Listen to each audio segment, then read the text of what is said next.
maybe let Michelle know in the corner in the black shirt. Michelle, can you just say hi? Just let Michelle know that that was your intention and that you can have your name taken off the later list unless you want to talk about 2 different things tonight or talk twice, that's fine too.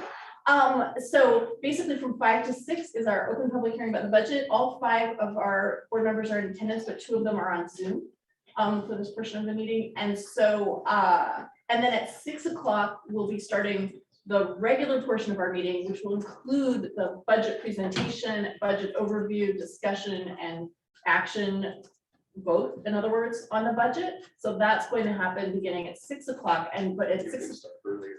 But okay, we can start earlier if we want. So if we run out of people talking about the budget before 6 o'clock, we'll start earlier. And at that point, we will have regular public input. So if you want to talk about something that is not the budget, for that, you should sign up with Michelle over there in the corner. Just let her know there's a little form right outside. Okay, thank you. Okay, so it is, I guess I should have done this first. It's 5:02. I'm calling this meeting to order. This, like I just said, this is our, I guess we have to establish the agenda. I move we establish the agenda as published. Second. All in favor of establishing the agenda as published, please say aye. Aye. Aye. All opposed, say nay. That passes by a vote of 5-0. And this now begins our open public hearing on the 2022 to 2023 operating budget. So, do we have anyone that wants to start out with comments? Did you want to say a thing or two, or is this? No, this is the time for the public to have a linkage with the board to be able to ask questions or make comment on the budget. And for the board then to listen and take that into consideration, because later on in the meeting, as part of partial governance 2A, that's when the resolution comes up for the board to actually approve it. So now is the time for the public to link and make comment. I will. Hi. And if everyone can just say their name. Yep. When they get started, thanks. I'm Ann Fillmore. Hello. And I'm an English teacher, so I wrote notes. Okay. And 3 years ago, I moved my family and my career to Mercer Island. I've taught previously for 16 years in both Seattle and Bellevue school districts at the middle school and high school level, and I'm currently teach English at the high school here. We have 5 children enrolled in the district, so I speak as both a parent and an educator when I say that fair pay and investing in retaining and supporting quality employees should be the utmost priority of the board of the district at this time. Fair pay, including the 5.5% COLA and paid time for the extra hours to support students, is the foundation for making educators and employees feel respected, valued, and working towards a shared vision. In an era with never before seen teacher burnout, extra demands, and an ability to pivot careers in districts easily, this district and our students will suffer if it does not retain and recruit its cadre of top quality teachers. We all know that everything costs more now, and it's really incredible to work in a district that provides amazing resources. It takes time to learn, implement, and refine these new pedagogies and technology, but it's not those resources, the things, and the bottom lines of our bank accounts that make students learn. What do you remember about your teachers? The classroom materials or the technology, the test scores, or the district financial bottom line? We remember the relationships, the passion, and the energy they brought to their teaching, and that's why we learn. And as parents, I think about what's best for my children. When I have the best technology, the finest material goods, and the richest assets, these things absolutely alleviate stress and provide amazing opportunities and privilege. But I know I'm at my best as a parent and a teacher, a spouse, a friend, and a human when I feel valued, respected, passionate, and connected. The intersection here is that it is fair pay that creates a respectful, supportive bargaining agreement and a very foundation that our educators use to inspire and do our best. We're professionals and deserve to be paid like it. In no other field is someone expected to go above and beyond year after year at incredible professional skill levels out of the goodness of their hearts alone without feeling invested in and fairly compensated. We do have choices about where we work. Businesses with high turnover, low staff morale, and conflict or mistrust between employees and the board does not thrive. And what at stake here isn't just profits or a product, it's our kids. The last thing, I always remember as a teacher, it's important to model to our children what kind of adults we want them to be in our world. The board vision is to create lifelong learners who think critically, solve problems creatively, and work collaboratively. And I know you're doing this with our bargaining team, and I thank you. We want you to keep doing the same. If we say we value education, we should fund and support the people that provide it. If we want to give kids the best education possible, that means the best staff. Thank you for prioritizing fair pay and a contract that values our time and skills and ensures that this district continues to thrive.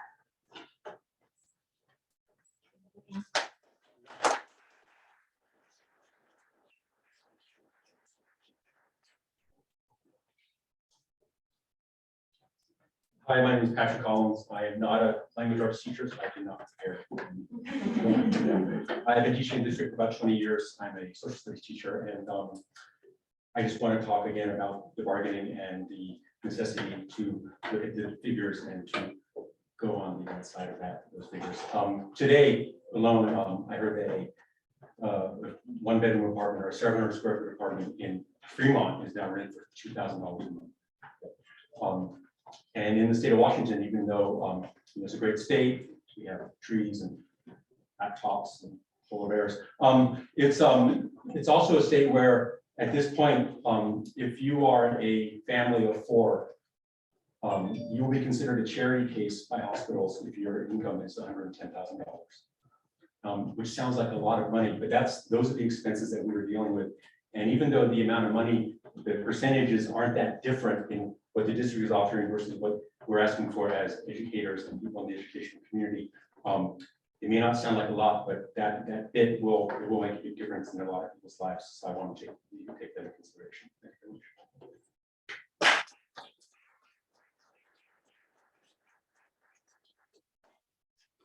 Hi, good evening. I'm Ashley Hay. My kiddos are here as well. They're in the back row back there. They're in 2nd, 4th, and 5th grade. And I'm here tonight to comment on the budget and to ask you to get this district back on track. The budget we see here tonight is really concerning. It shows excessive spending year over year, which has resulted in the complete depletion of our reserves, which should be at about $7 million. Even with additional funding sources flowing in this year, enrollment stabilization, excess tax funding for hundreds of students who aren't even enrolled in the district, and an extra $1 million in gifts, our district is in the worst financial situation I've ever seen it in, and we lived here for 17 years. Our community recently approved nearly $21 million in levy funding, which you promptly borrowed from in order to make payroll. The general fund reserves have withered away completely, and yet the overspending is projected to continue. This predicament cannot be blamed on the pandemic.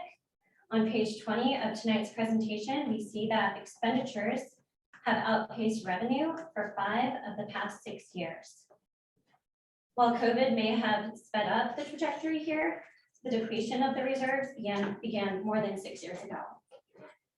So now it's time to rein it in, get the district back on track, and bring families back who left the district. We are one of those families. We're going on our 3rd year of private school, and while it's going amazing, we don't have a plan for high school yet. There just aren't a lot of options nearby. So we would be looking to go off island. We do not want to do that. So I'm asking you to turn this challenge into an opportunity and to take a good hard look at why families left the district and why they're continuing to leave. The mass departure of hundreds of students should not be ignored. While some students have trickled back, more continue to leave. But we're still here. We're in the community, we're watching, we're waiting, and we're wondering where things will go from here. We're wondering if you will listen to the reasons why we left, and if you'll take into consideration the wealth of information that you collected from the recent listening sessions for the superintendent recruitment. This community has shared tons of valuable feedback with you, and it's now your choice to decide what to do with that. Enrollment will adjust accordingly. I know change will not be easy and there won't be immediate results. It's going to take a little bit of time, but I hope that in 4 to 6 years, we will be able to consider sending our kids back to the district, to the high school here. Thank you.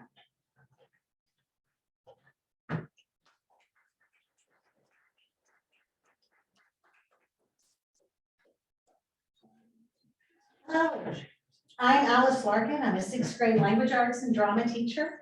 I'm also an MIDA rep from INS. Mercer Island School District serves students. That is the main purpose of any school district. As in past years, we who work closest to students, teachers, paraprofessionals, custodians, nurses, counselors, bus drivers, secretaries, and so many more, are having to plead for the money we deserve when the state wants to pay us. The district claims it can't provide us our hard-earned, highly deserved 5.5% increase as intended by the state. I learned at the last school board meeting, it instead wants us to be happy with 3.2% because it is facing financial difficulties. I have heard this song many times over the years, and we have taken less because of the district always saying there isn't enough. I wonder if the district is having such difficulties, how is it making sacrifices? How closely has it looked at its own expenditures and what isn't needed? Now we're hearing it wants to put the funds in the right places. We absolutely agree. The right place is with those who work most closely with students, our priority. We are asking for fair pay for the work we do every day, for ensuring our students receive the best education. We are not asking for the world, just to be treated fairly and equitably, like the professionals we are. In offering less than the 5.5% as intended by the state, the district is telling us that it doesn't really value what we do. We deserve the full 5.5%. Thank you for your time and attention.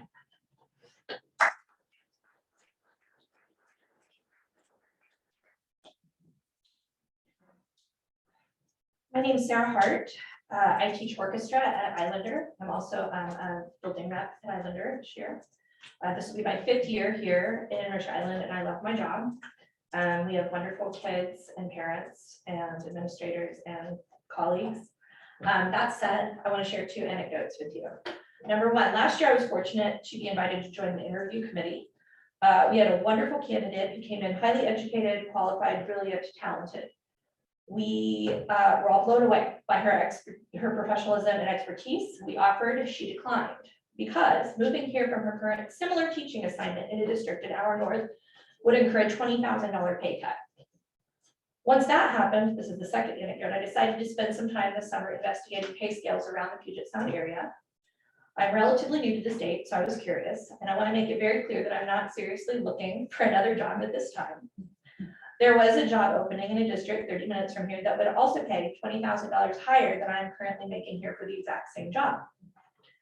I've worked in several districts in 2 states. I've taught many grade levels. I've taught both English and orchestra. I've worked in a Title I school in an inner city district. I've worked in a rural area, in a college town with an enormous international population, and here in what is possibly the most affluent district in the state. I have encountered brilliant teachers in all of these situations, but this place is really very special. I work with a team of some of the most educated, talented, and reflective educators I've ever encountered. These educators deserve to be paid and paid well and to the full capabilities of your budget. Mercer Island will not continue to attract the best and brightest without paying top wages. Teachers are leaving the profession in droves across the country for a number of reasons. We have been through a lot in the last few years. Teacher pay is typically listed as the first reason teachers leave the profession. We need to be able to look at and ultimately work to repair the serious issues of equity, working conditions, philosophical shifts, culturally responsive pedagogy, the list goes on. But we can't get to any of these important issues until the first one, teacher pay, is solved. Please invest in your teachers. We won't let you down.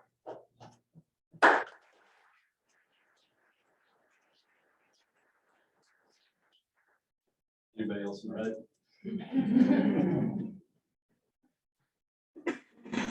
Hello. I'm not going to get into the labor relations component of this meeting, but I will say that the teachers do deserve fair pay, and they are hardworking, and the lack of oversight in the budget financials shouldn't come out of their paycheck. Sorry, can you introduce yourself for the? Oh, the Zoom? Tom Acker, Seattle, Washington, or Mercer Island, Washington, sorry. Thank you. I'm here just because there were a lot of promises made over the last year, and I don't feel like they're being fulfilled, and that concerns me greatly.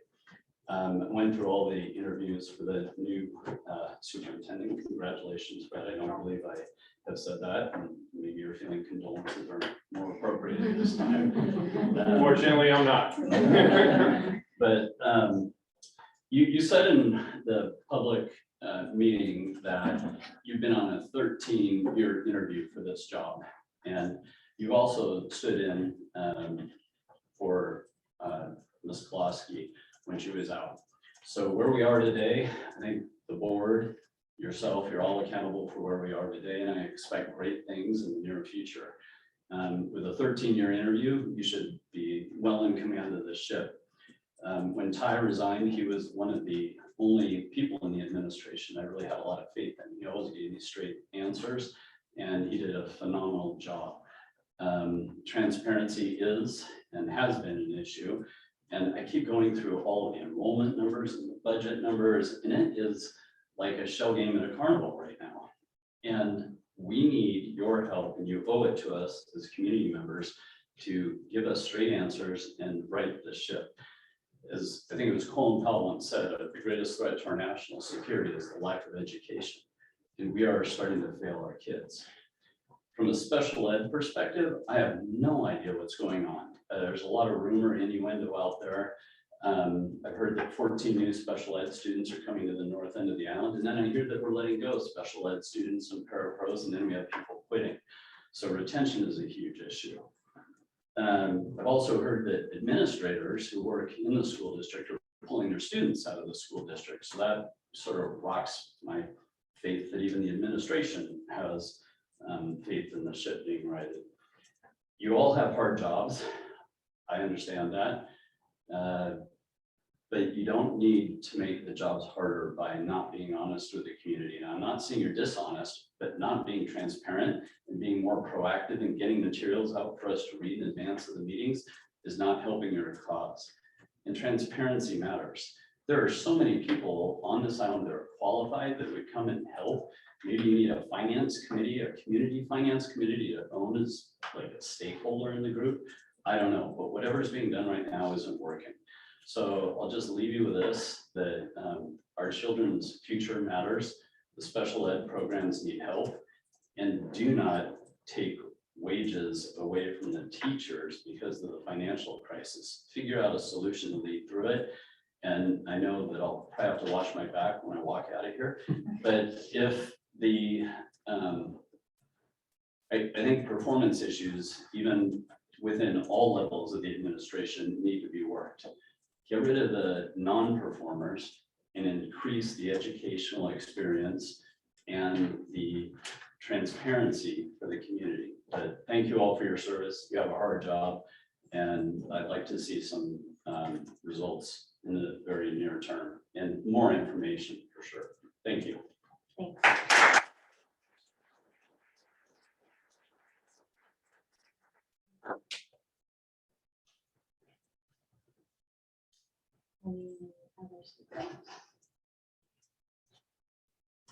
If we have anyone online who would like to join, they simply need to raise their hand online, but I'm not seeing any hand greets. No, not yet.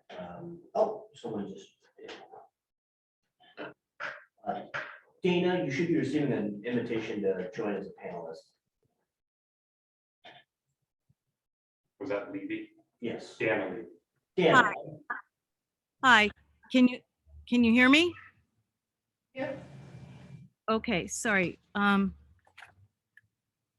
having technical. There we go. Okay. Good afternoon, and thank you for the opportunity to address our school board, staff, families, and Mercer Island community. My name is Dana Levy. This will be my 28th year as one of our school bus drivers. I'm now third in the seniority line ranking. It's been a long, slow drive, a few thousand times plus around this island and beyond. To be sure, Mercer Island School District staff know that you, our school board, have met us at the bargaining table and are working hard and in good faith to support and find the solutions to the tight budgetary funding available. Funds do exist, and we implore you to direct our dollars to meet the student needs and the basic cost of living of all staff on the island, in our homes, wherever we are. Now, inflation is currently at 8.5%, having just come down from an all-time high of 9.1% last month. So while the 5.5% cost of living increase, excuse me? Can I go? Yes. Okay, so while the 5.5 cost of living increase that we are asking the school board to support is certainly needed to help our school district staff stay afloat, many of us, if not most of us, will continue to seek other income to supplement our financial needs. I did a refi on my house this past year in order to put on a new roof.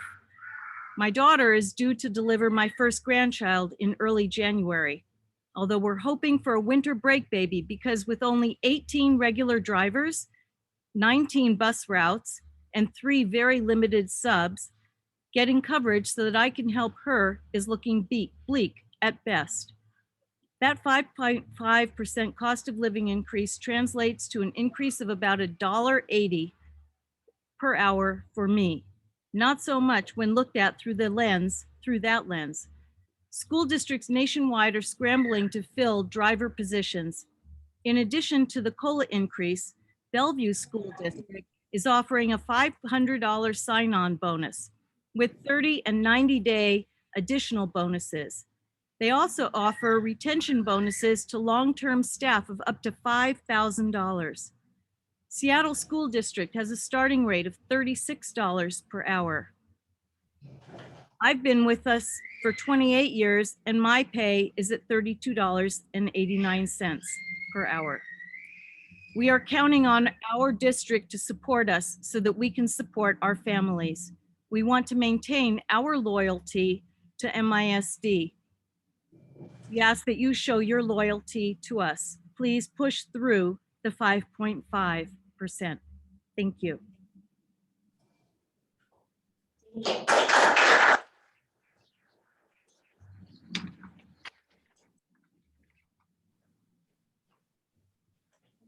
Else online or in person?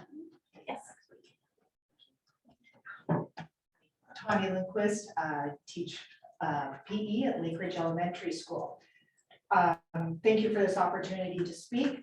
I wanted to share that the educators who work in the school district share the same concerns that we heard from the families who spoke today.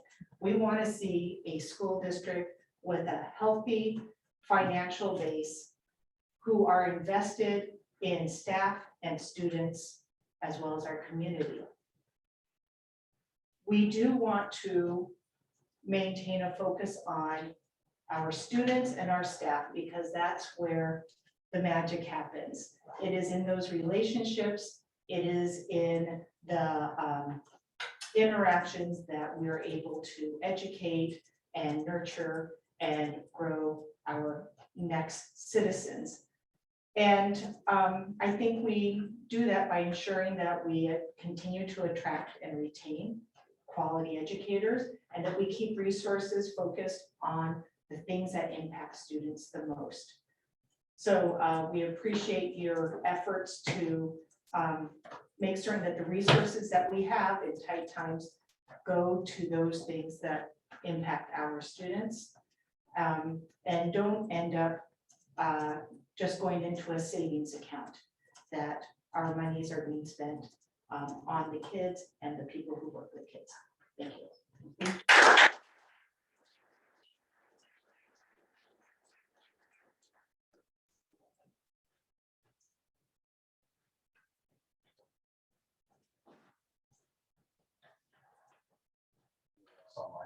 I have not seen most raise their hand or put anything in the chat.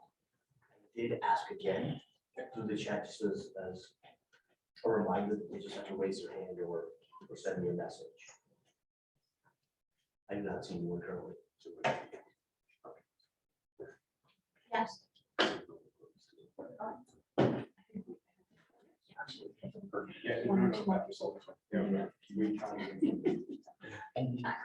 Hi, Laura Fitzgerald, I'm from high school. And again, thank you for your time.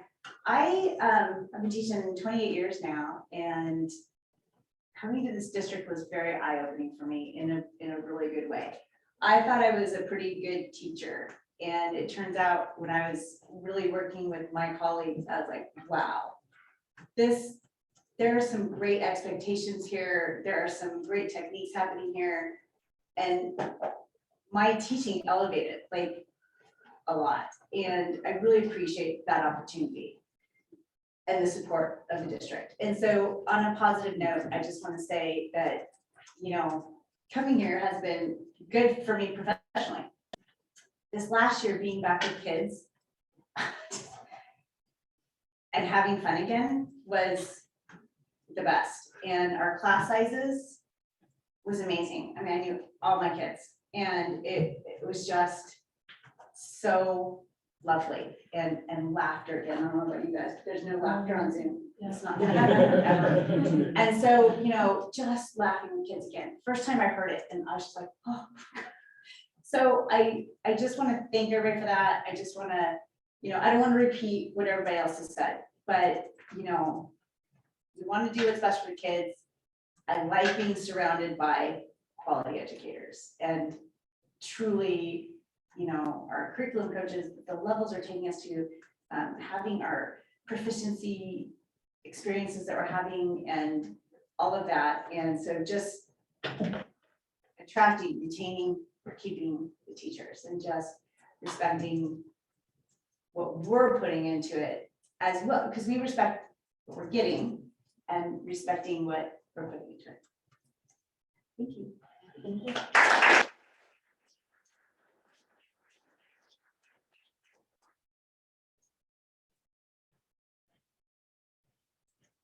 Anyone else? We've heard from Ann, Patrick, Ashley, Alice, Sarah, Tom, Dana, Tony, and Laura. So I've got notes on all of you, and all your comments, so I appreciate that very much, but if there's anybody else.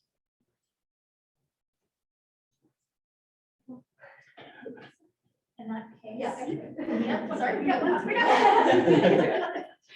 Muster up the courage. All right, I'm Elizabeth Melton Grace. I am a teacher, a kindergarten teacher at Northwood and a union rep for Northwood. I would like to talk about a different part of the budget, and that's the number of teachers that we are playing with. So looking at enrollment numbers, we have a lot of families coming into the district as well as families staying in the district, which I get it. We're all proud of this district. We love working here. I'm always really proud of what we've been able to offer, especially in the primary grades. I'm going to advocate for, I know that we're in a financial tight spot and we really don't want to hire more staff, but I'm going to argue that it's not putting students first. We say that we are a research-based district. We like to do all of our education based on research, but we know in primary grades, the average size of a classroom should be 15 to 20. And in order to do those things, we really need to be making sure that we're hiring more educators so that we can continue to be proud of what we're offering. I can say we had success in a lot of the primary grades with even when we went virtual because we were able to provide those small class sizes and there were enough teachers hired to support that process. Thank you.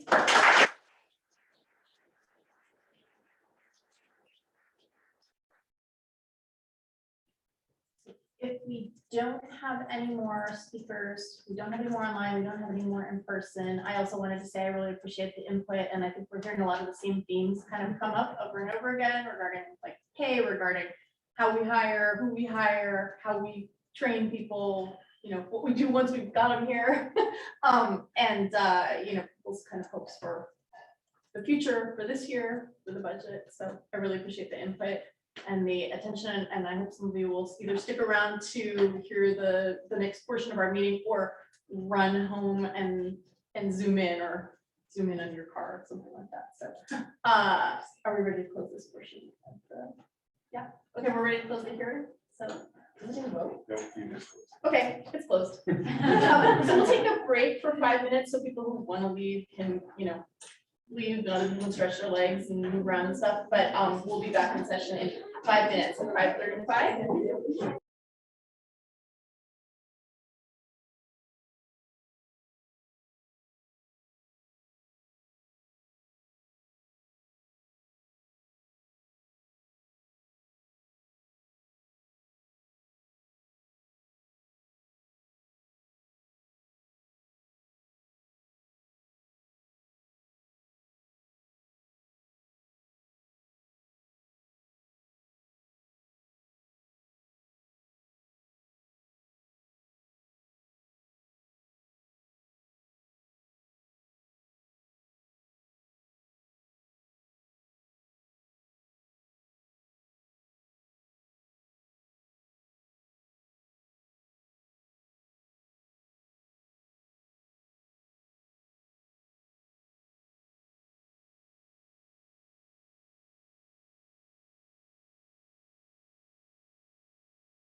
Okay.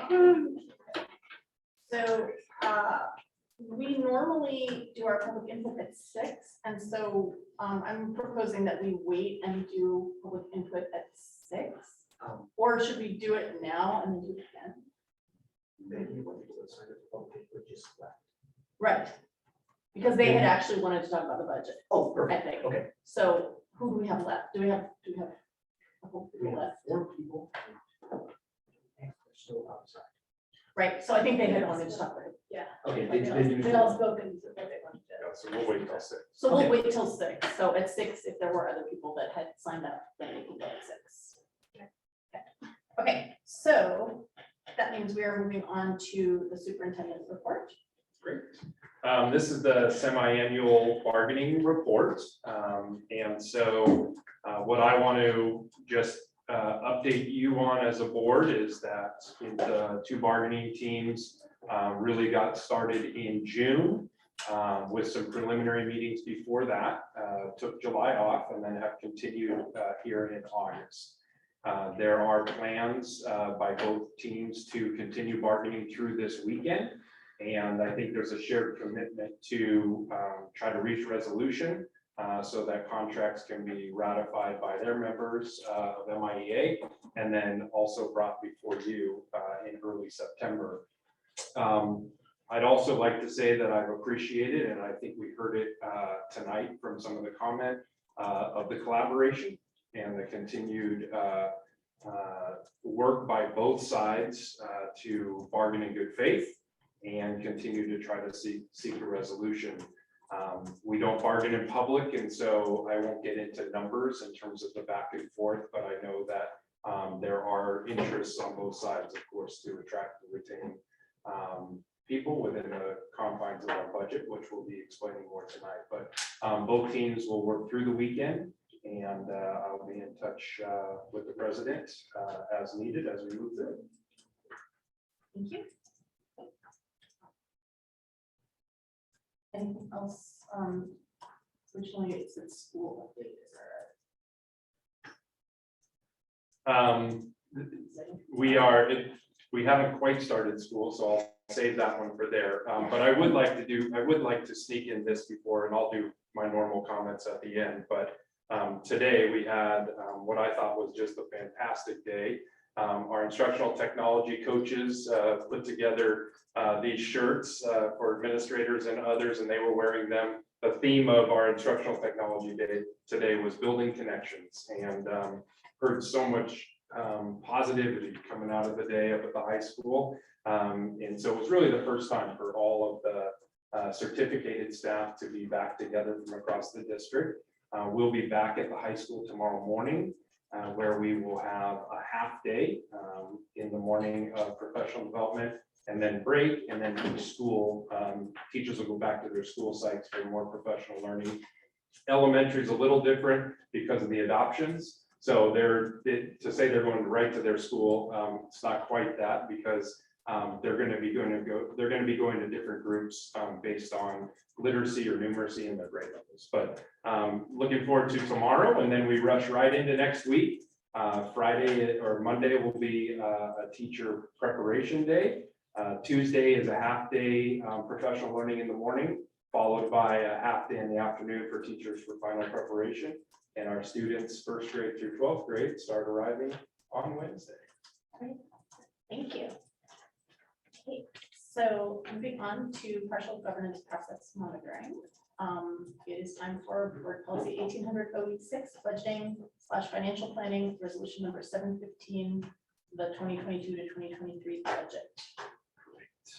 So there are several parts to this, so let me just kind of lay that out. The most important part in terms of taking action is the resolution itself. Attached or riding alongside is our budget book, and that's the F-195, which is the big manual, which prints out the entire budget. But we'd like to, like we did 2 weeks ago, take you through our budget slide deck, which provides the overview, and that's actually up in the section which was part of the hearing tonight. So Andres, if you'll go to tonight's, back up to, I believe it's 1C, and then pull open, yep, there we go. So we've updated this and we'd like to walk through it and then certainly entertain questions and participate in your discussion as you would like us to. The first several slides are pretty similar, so I'm not going to really spend a lot of time on the first few slides. It really just situates that budget is reflection of our values, our vision and our mission, our fundamentals, and it will be important for me, even as it was shared tonight, to think about how we communicate, not just the budget itself, but then also communicating about the budget. So we do have updates on enrollment, and I'm going to move it over to Erin. She's going to be handling tonight the commentary on the enrollments, and I will check in and see if we have the very latest while you get started, Erin. Perfect. So as I shared last time, we had registrations of 3,923, which is above our budgeted amount. And on August 19th, based on that data, the numbers we had gone up slightly more, which you see in red here, to 3,967.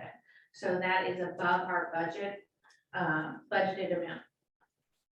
So that is reflected on this slide, and I don't And know. the update that Giovanna just sent, hot off the presses here, is 3,990.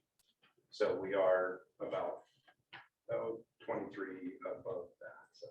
So that would be as of today, As of or today. literally like 3 minutes ago, because I had not yet gotten it updated, I just checked. So we are running above budget. So if you go to slide, the next. Projection, sorry, projection. And that is by FTE. This slide reflects, again, the changes in headcount based on projections. You notice that we adjusted here. It's the same thing that you saw last time with the red dash to see that it is coming in higher. But this is different than FTE, and this dash line is based on the August 7th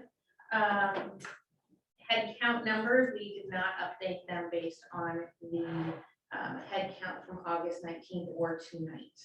Interestingly, just our head count is actually not growing as much as the FTE. A lot of that is students enrolling or choosing to take another class or moving there. So our FTE, which is how we're ultimately funded. So we're seeing the movement in the right number, but the head count is about 4,076. I shouldn't say about, I guess that's pretty exact. 4,076. Pretty specific. The child. Director. Yes. Dan has his hand. Oh, I'm sorry, I didn't see you there, Dan. Thank you. A Yeah. quick question. So for the enrollment numbers, is that reflecting revenue? Is the revenue based upon the lower enrollment numbers as of 2 weeks ago? And go ahead. Revenue is based on the 3880 enrollment number for budget.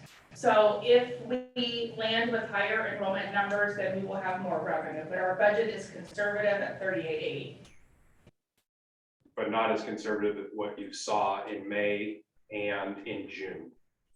We bumped that up. Do the revenues get adjusted then in October after the? Yeah, so it goes to, After the- yeah, after the October 1 count. Yeah. We'll start receiving more money based on the average FTE. Yeah. Thank you. Thank you. If you move to the next slide, this is just a different version of what you saw before. It's pretty much the same information. On August 7th, we were at 3,923.03 in terms of student FTE, and by the 19th, we we're up again to 3,967.38, and we're up about, what did we say, 23 more as of today, about 2 minutes ago. So we continue to see an upward trend, at least those people who are enrolling, but we're waiting to see sort of, I can determine butts and seats. So will they actually all show up?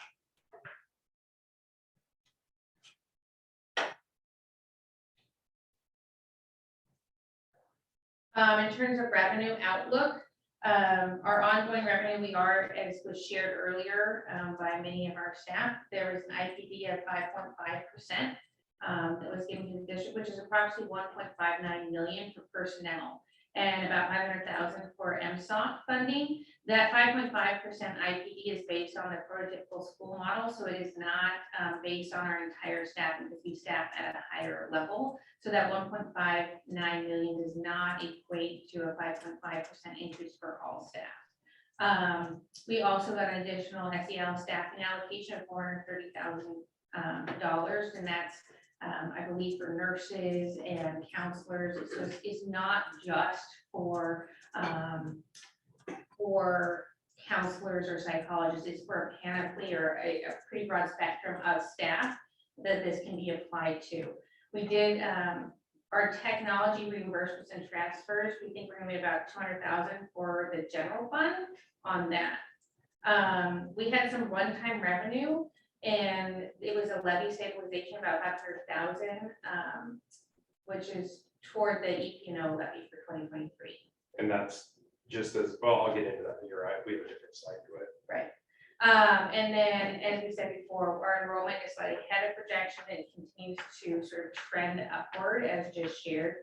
And we're hoping that's realized on the first day and definitely by the count day. And I see your hand raised, I think, Dan. So for the 1.59 million, I know it's been shared with the board, but for those that are attending, since there was a lot of discussion about the 5.5%, can you just remind everyone that if we took the 1.59 million and spread it out amongst all staff, what that works out to? Yeah, so the estimation is that works out to approximately 3.2% increase for all staff. So what we've actually been funded for is the 3.2%. I mean, in terms of all staff, like Yeah, that's. so if we were to do a direct pass through the money and evenly distribute it amongst all staff, that'd be about a 3.2% increase, give or take a little bit.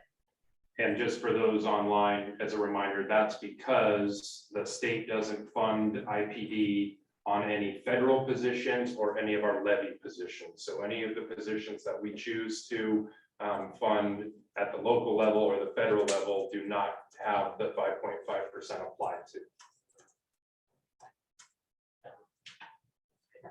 What's the $200,000 from the technology reimbursements? Is that we're repaying our $2 million, or is that we are taking funds from technology that we can apply to staff for Yeah. technology? They were budgetary, they were expenditures that we made on the general fund side during the last budget cycle.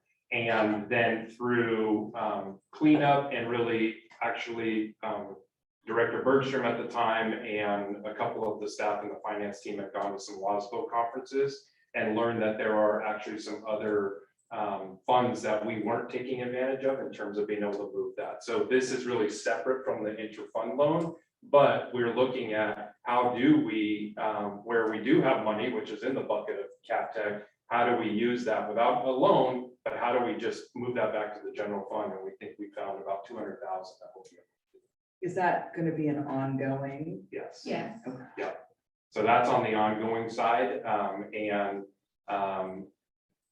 soon to be Executive Director Sullivan. The big ask I have of him is to look at this and every other place where we had expenditures to see if there's other opportunities, because again, and we'll get into that later on in the presentation, we have money in different areas. It's just not always in the right area to be able to be as nimble as we want to be. And again, this is legislative authorization that segregates our funding across capital projects, technology, and then general fund and local education. That's right. Those are not local decisions that could be made at this time. Dan, is your hand up again, or is it still up from before?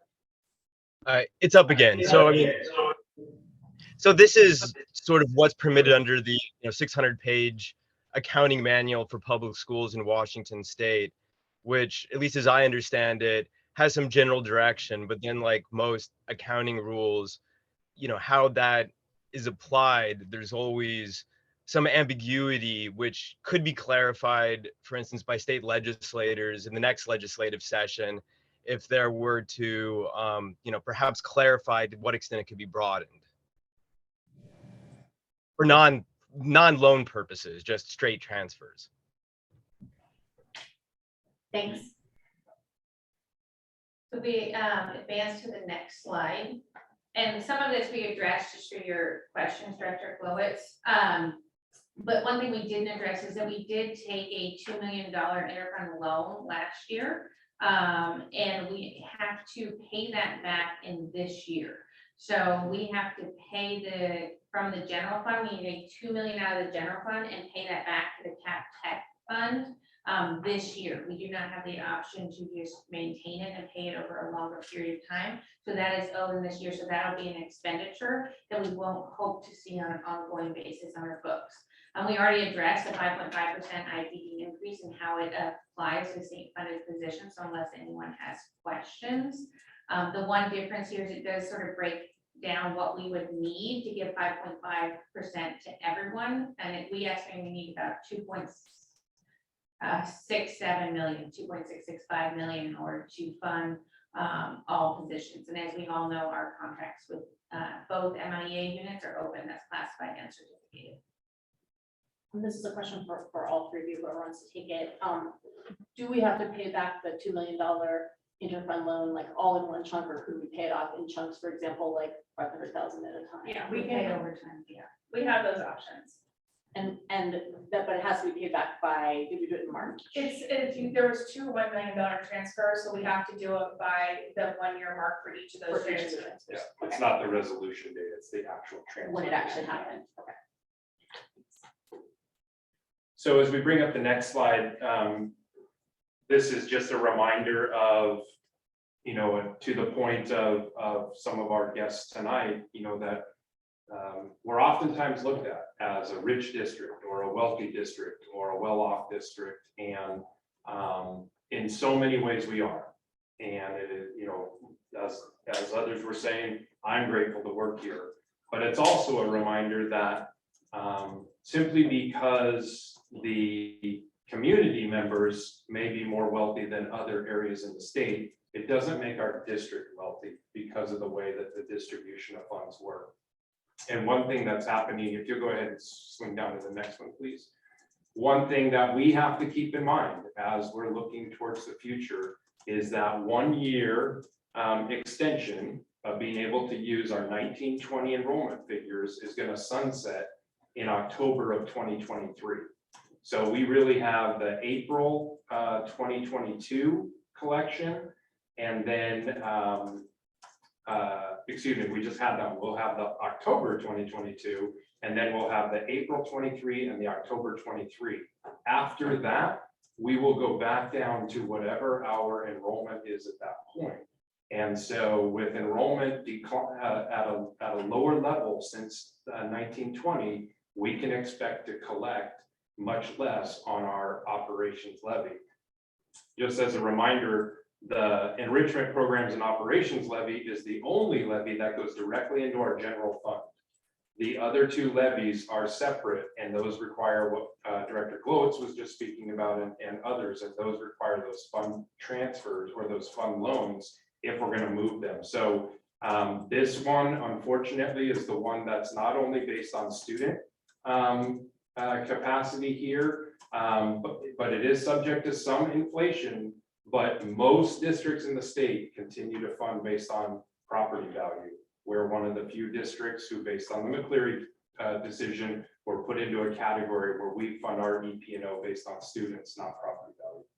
So we have to pay attention to that. To Mr. Acker's comments, this is going to be a multi-year rebound for us. I am confident in the team being able to do that. I'm confident in Director Sullivan coming in, the team that we have, who's been shepherding us through this inner space. But we can't lose sight of the fact that this is predicted to shrink, not grow. Yeah, I think in general, we've used our levy, local levy, to fund smaller class sizes. And at this point now, salaries have gone up, benefits have gone up, inflation has hit us, but our levy has not grown at the same rate. In fact, it's shrunk once because of McCleary, again because of declining enrollment, and now higher inflation makes the same collection value harder to spend on as many teachers. And so,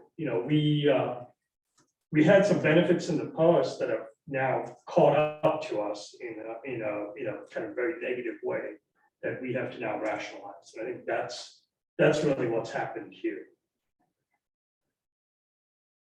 So if we roll on to staffing here, I'm going to turn it back over to Director Battersby to talk a little bit about just some numbers on certificated staffing. Lead right into your comments, Director D'Souza. So yeah, if you look at this sheet, you'll see our MIA certificated staffing by school year, and you will see a decline over time that reflects sort of declining enrollments. We have tried to adjust our staffing as we've had fewer students, but given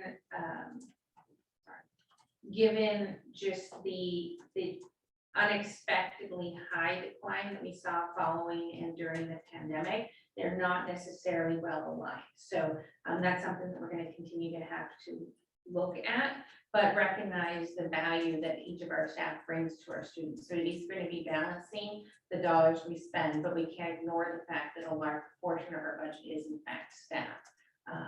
And so how can we make sure that we are providing the best resources we can, given our budget limitations, to our students, and ensuring that we keep our high quality teachers and educators. So that's our classified staff as well. So as we move into the fund balance and cash flow, we really get into the actual budget analysis and the breakdown of the F-195 into something else. I just want to remind, it's really a reminder of myself, maybe more than anything, that you have operational expectations, if you'll keep going, please, Andrews, that you have operational expectations of your school district, and ultimately that's me. And they are in some ways married together, and in some ways they work in opposition.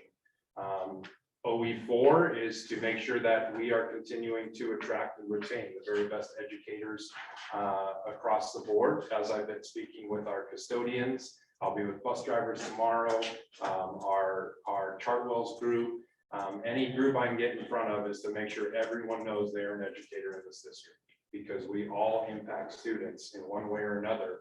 And thinking about that, then we need to continue to think about, what does that look like in how do we attract? At the same time, we know that our fund balance, and that is well documented and reminded to us tonight, our fund balance has shrunk over time. It is now well below the 5% floor that you have put in. And so you'll be expecting from Director Sullivan and myself regular updates per your new OE language, which is we will be below that 5% when we start off next year, especially when you take into account the $2 million interfund loan. So those are at the forefront of my thinking as we continue to think high level around moving the budget forward. With that, I'll turn it over to you, Director Booby, to walk us through some of the numbers related to fund balance. And as we prepare to move that slide up, typically we wouldn't provide maybe this granular of a level of report. It's more of the quarterly report, but we felt that under the conditions and under the circumstances, getting you an opportunity to see July closeout, just as you saw the June closeout, was important. So, Director Booby. I'm going to stop for a second. Was there a question, Dan? Yeah, so I just wanted to think that our actual fund balance is about 0.7% once backing out the interfund loan. And that includes, as been discussed, the one-time dollars from both enrollment stabilization of 2.1 million last year, as well as nearly $1 million in levy collections that will sunset after 2023. And I think that fund balance is well below any neighboring district.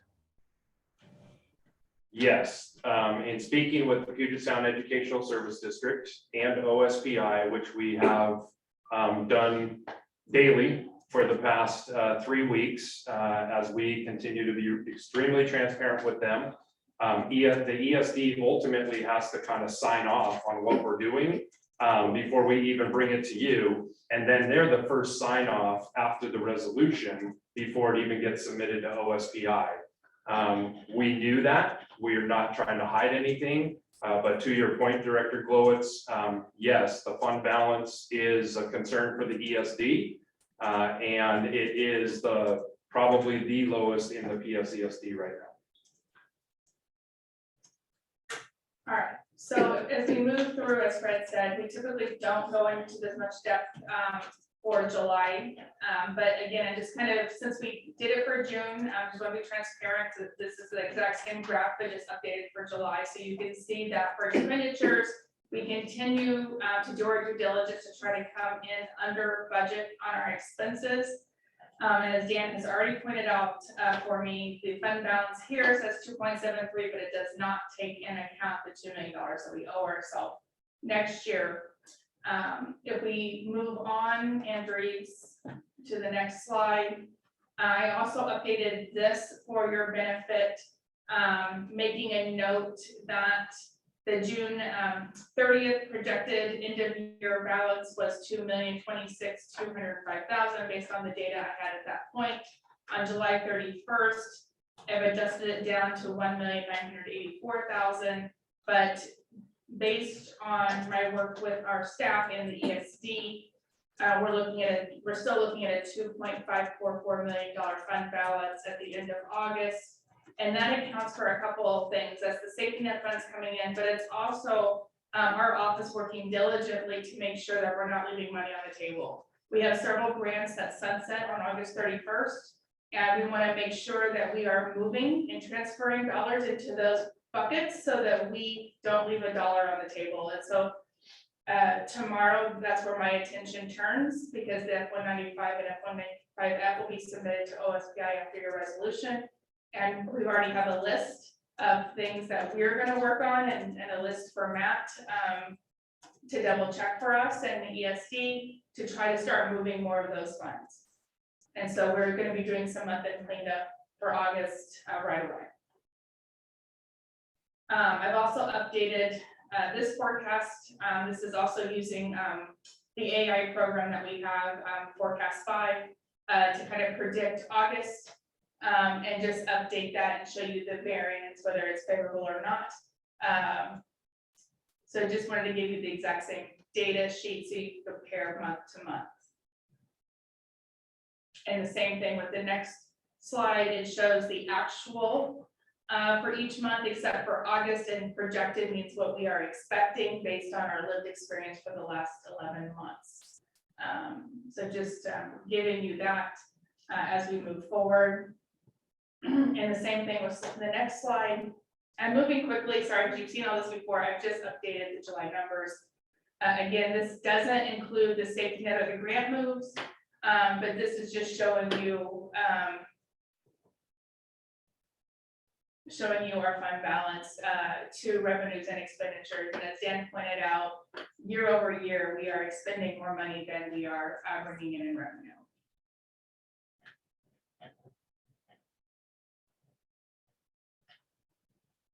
I'll just pause for a second before I move into that. So generally, we say we will expend more than we bring in revenue. Is that because we expect to get reimbursements at the end? Or is that because we were actually spending into our fund balance? We're actually spending into our fund balance. And I think we, as Fred has mentioned, we and Aaron has mentioned, we're going to have to take a hard look at our expenditures. And one of the things that I mentioned last time is that, you know, even though 85% of our budget is staffing, we took a hard look. I went around, people didn't want to see me come around the office. They were, it's like, where's Andrews and technology? Where's human resources? But I really did look at all of the budgets internally before going to down to the student level and what we could do. And I took a look at 4 years, what have we spent for the last 4 years, and why are we budgeting at 80,000 if we've only spent 40,000 in this pocket for the last several years? Well, there was 1 year we needed that, so I just continued forward. Okay, not anymore, slash. So I went through with everyone that I could over the last couple of weeks and really started to look at the money in the pocket, that extra padding, does it really need to be there? So I started moving that down to make it more in alignment with our expenditures. It's still not great, so if we go to the next slide. I was able to get us an ending fund balance in the black, but it's still less than we're gonna predict it in this year, which means our expenses are still exceeding revenues. I took the cuts I could. I think the next set of cuts are gonna have to be very methodical and thoughtful with Fred, the building leaders, the community, the board. But this also still assumes a very conservative 3880. Matt may want to bring that up to show that, there is more money there. It shows the safety net reimbursement that's above budget. And those are some of the assumptions. Also assumes that we're not paying the $2 million, well, we have to pay it back, but it's not reflected in this because Matt has several vehicles at his disposal and we don't want to lock him into one particular vehicle for that piece. And then our grant reimbursements, we want to make sure we're utilizing that and that's not taken account in this assumption.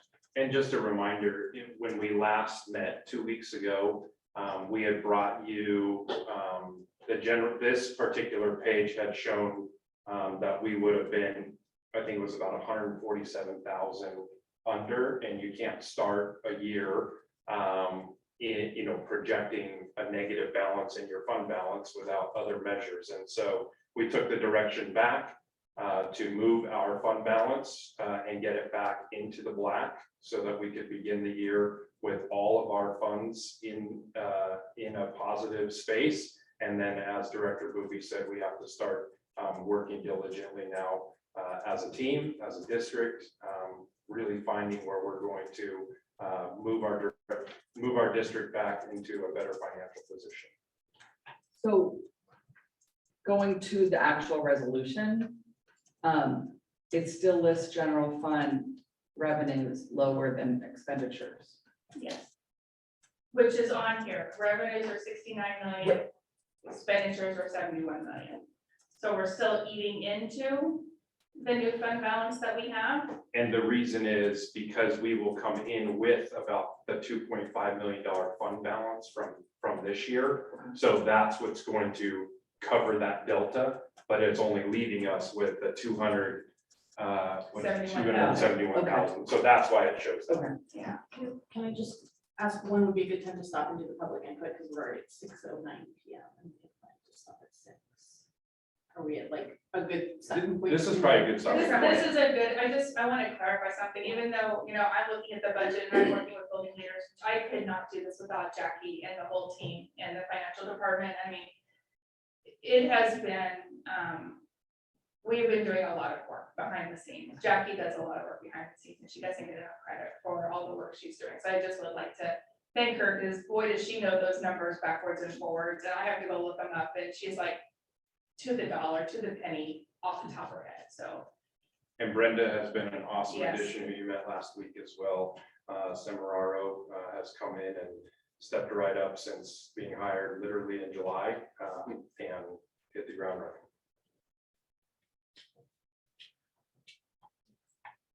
Okay, so we're gonna switch gears briefly into public input. And a number of these people who are on our list actually spoke earlier. So we'll just kind of flip through them, and if they still want to speak again, I guess they just need to speak up or identify themselves somehow. Is somebody outside? I'm just checking to see if there's. Okay, we're checking to see if there's anyone outside that's planning on speaking. Basically. Is it possible to speak if I haven't signed up for this session? Sign up really fast. Sign up really fast and go at the end of the list if you don't have to. Alice, I do see you're online. Would you like to be promoted so you can? Well, I'm gonna promote her because she won't be able to respond until I do.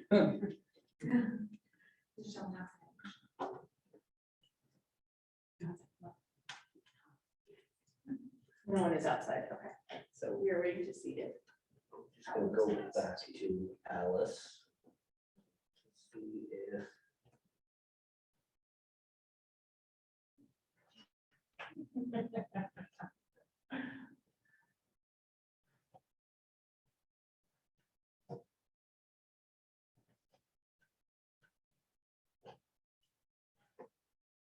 And Meg, if you can hear me, I'm promoting you as well. You should be receiving an invitation, perhaps. Thank you. Thank you. Tawny Lindquist, Lakeridge Elementary PE teacher. 2 questions. First question, I was wondering if we, in our last levy vote, did we authorize our full levy capacity? And then my second question is, based on the enrollment numbers that we just got updated on today, sounds like, just hours ago, I'm curious if we have just a general sense how those would impact some of the numbers that were shared a moment ago by the directors. Thank you. I forgot to read the little disclaimer, so I'm gonna read it now, but I suspect that we'll be able to address those questions when we get back to talking about the budget. But the public input statement says, this meeting is a meeting of the board in public. It is not a public meeting that guarantees interaction between members of the public and members of the board, blah, blah, blah, if you want to address the board. When addressing the board of the meeting, please limit your remarks to not more than 3 minutes. Appoint a spokesperson if the concern is a group concern. And if desired, you can provide written documentation to the board secretary. Public comments that name or otherwise identify district student are not permitted without permission of that student's parent or legal guardian. The board may direct the superintendent to respond at a later date to the issues expressed. Okay. Next, we've got Meg Hamill. Hello, I'm sorry, I'm driving, so I'm unable to show my camera. What I wanted to know is why have public records requests increased? What are the records requests mostly pertaining to? Is it accurate the estimated cost of the public records request has cost the district over $130,000 because they've hired a law firm to take over these excessive amount of public records? If that's not an accurate number, what is the exact cost over the last 2 years? And what is the plan to reduce these costs? Thank you. Thank you. Okay, so that closes our weird little belated public input session. Thank you. And back to the budget. And I think, can you in fact answer the question about the levy vote and the ballpark idea? I can. Andres, will you go back to The levy side. the levy slide?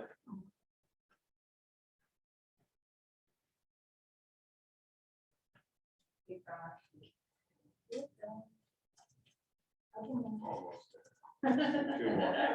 Oh, Almost. 1 more. There you it go. is. Thank you. Sorry. So the question that came through from Connie Lindquist is, are we maximizing our EP&O authority? My projection is that I would say no. There are a few districts, and I've talked to a few other superintendents who the 5.5% was not anticipated.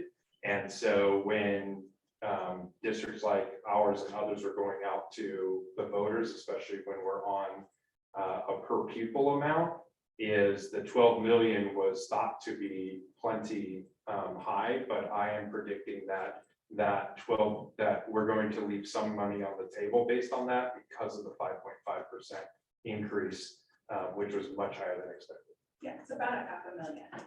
Yeah. On the table. Is there something we can do about that? We'd have to go back out to the voters. So the key thing with all our school district levies actually is we have a cap on every one of them. So our capital projects has a cap. And our local levy has a cap, our transportation levy has a cap.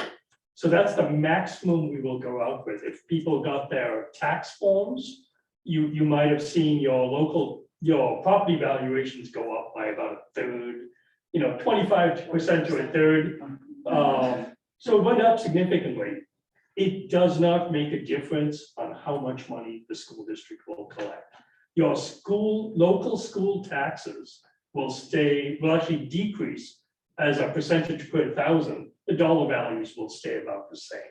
So we don't get any money as property values go up. So this is one of the other problems being in the so-called rich district, because our funds are per pupil, not property value based. We don't partake in the gain. We also had a discussion around that $12 million cap for the local levy. And we talked multiple times about, is $12 million enough? And it was up from the previous time. So we did move it up, but there was concern, to be cautious, to be thoughtful with the amount we take, that we set it at 12 million because we saw declining enrollment, and nobody could predict at the time the pandemic and or inflation. And that actually speaks a little bit to when we're super conservative in our expenditures, there is no wiggle room for things happening like pandemics. So yeah, I think in 2023, we'll leave 500K on the table that had we had a $13 million levy authorization, we'd have been able to take. 2024, it's gone anyway. And I think that 500K is both because of IPD and enrollment stabilization as well. Yes, the legislature had not extended their authority, and it wasn't for certain. So the legislature in their last session in the spring expanded and extended the enrollment stabilization. And at the same time, that's when the authorization for the 5.5% came. I think, I mean, David brought up a lot of really good points, but I just want to make sure that it's clear that, basically property values on the island have nothing to do with levy dollars anymore. Just, we need to stop talking about property values because they're irrelevant. My frustration, I don't know if you could read it on my face, I'm not very good at poker faces, is, we were very specific about what we were going out for. And now, while taxpayers don't get charged until we collect it, there's something to be said for being responsible stewards of taxpayer money. So we weren't going to go out for more than we could ever take. It's just, that's irresponsible. My frustration is that our legislature knows when we go out for levies and then makes these decisions after the fact that then is going to cost us $500,000. And so that I'm extraordinary. This is the first time I'm hearing this, and I'm very frustrated because our choices are to either eat it or to do another levy, asking for the $500,000. And when we're already restricted more so than say Seattle School District, who gets to take $500 per student more than we're allowed to. I'm expressing my disdain. I don't know that the legislature can go in and fix anything like that. And but frankly, they should, because we're on the lose of every situation. We got the fewest amount of ESSER dollars. We get fewer levy dollars than anyone else per student, or not anyone else, but certainly our neighbors to the west. And then they don't allow us to come to our community to ask for more when we know that people want to give. So, and then they raise our property rates like a tremendous amount at the same time, and it's not going to education. So there's my frustration. I don't have any answers today. I appreciate, I've said time and time again, there's no issue of transparency because everything we do is in public and everyone has a right to see all the numbers. So it's not transparency. I don't know what people's concerns are, but it can't be transparency because it's all right here.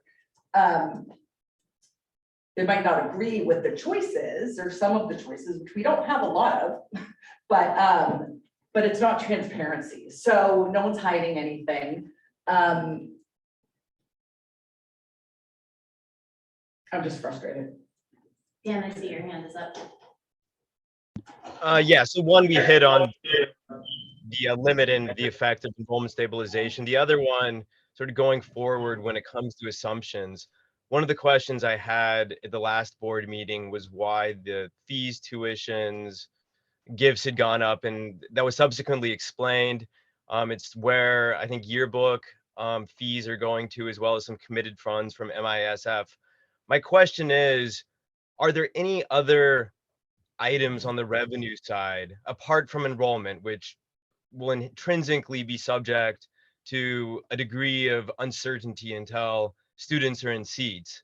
What other assumptions does the budget rely upon, or like categories, line items that are significantly different than last year, if any? So, sure.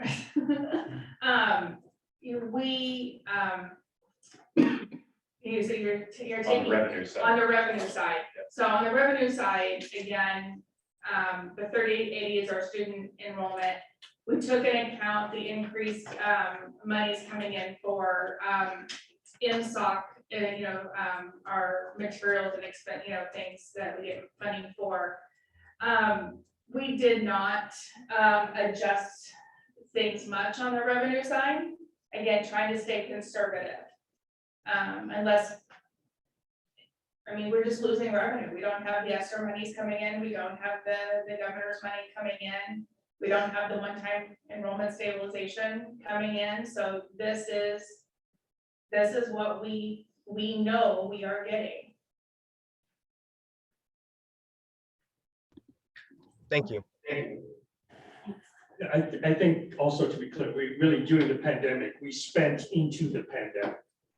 And we heard during the feedback, we had small class sizes for virtual classes. We brought people back in elementary school. We brought special needs kids back early. All that was possible because we overstaffed to what our enrollment was and made that happen. So we spent at a time when people and community needed help. And now, we have to pay the piper, so to speak. And that was a deliberate decision. And like, that was was a a deliberate deliberate plan to Yeah. commit to maintaining small class sizes and maintaining, our services. And I think the big surprise was the nationwide impact to enrollment. That's nationwide decline. I think also a big concern in my mind is the general attacks on public education right now in so many different ways, whether it's CRT or equity or even thinking other types of education, charter schools and such can be better.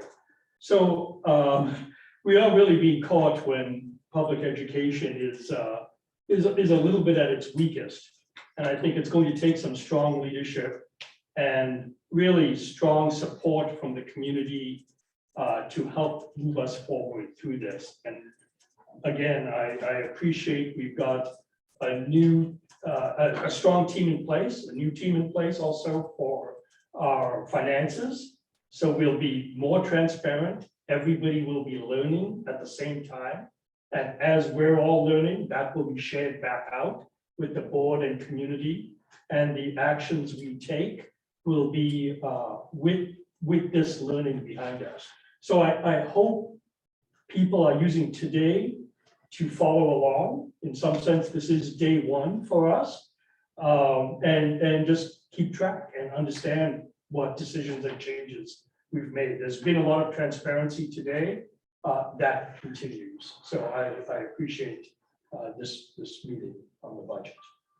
Yeah, I think, to that point, just reflecting back on some of those meetings, and though I was in a different chair, I know some of your conversations as a board were, the fund balance is really about a rainy day fund, and that was a rainy day. And so there was some intentionality, I think. There were some things, and we talked about it at the last meeting. I think Director Wilkes, you had asked about the enrollment projections last year compared to this year. And, you know, we have been watching enrollment very closely since April. We watched it every single week throughout the summer. We've watched it every day since August 1st to make sure that we're adjusting. The numbers you saw in May and June were in that, I think they were down as low as 3,700 and something. And there was some slight adjustments, and we felt that moving it up to 3,880 was a much more realistic number there. I'd just like to add that there are some expenses that are just really outside of the district's control. For example, public records requests are something that we're required to honor by state law. And like, there are a lot of rules around how that has to be done. And that's an expense that I would love to see come down.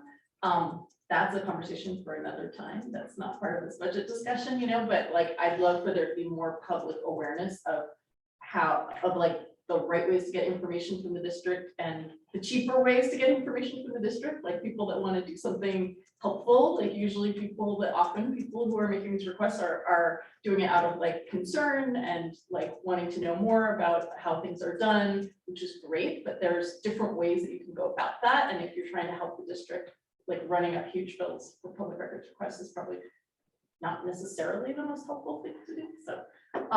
So that's just, I'd love to discuss that at some other future point.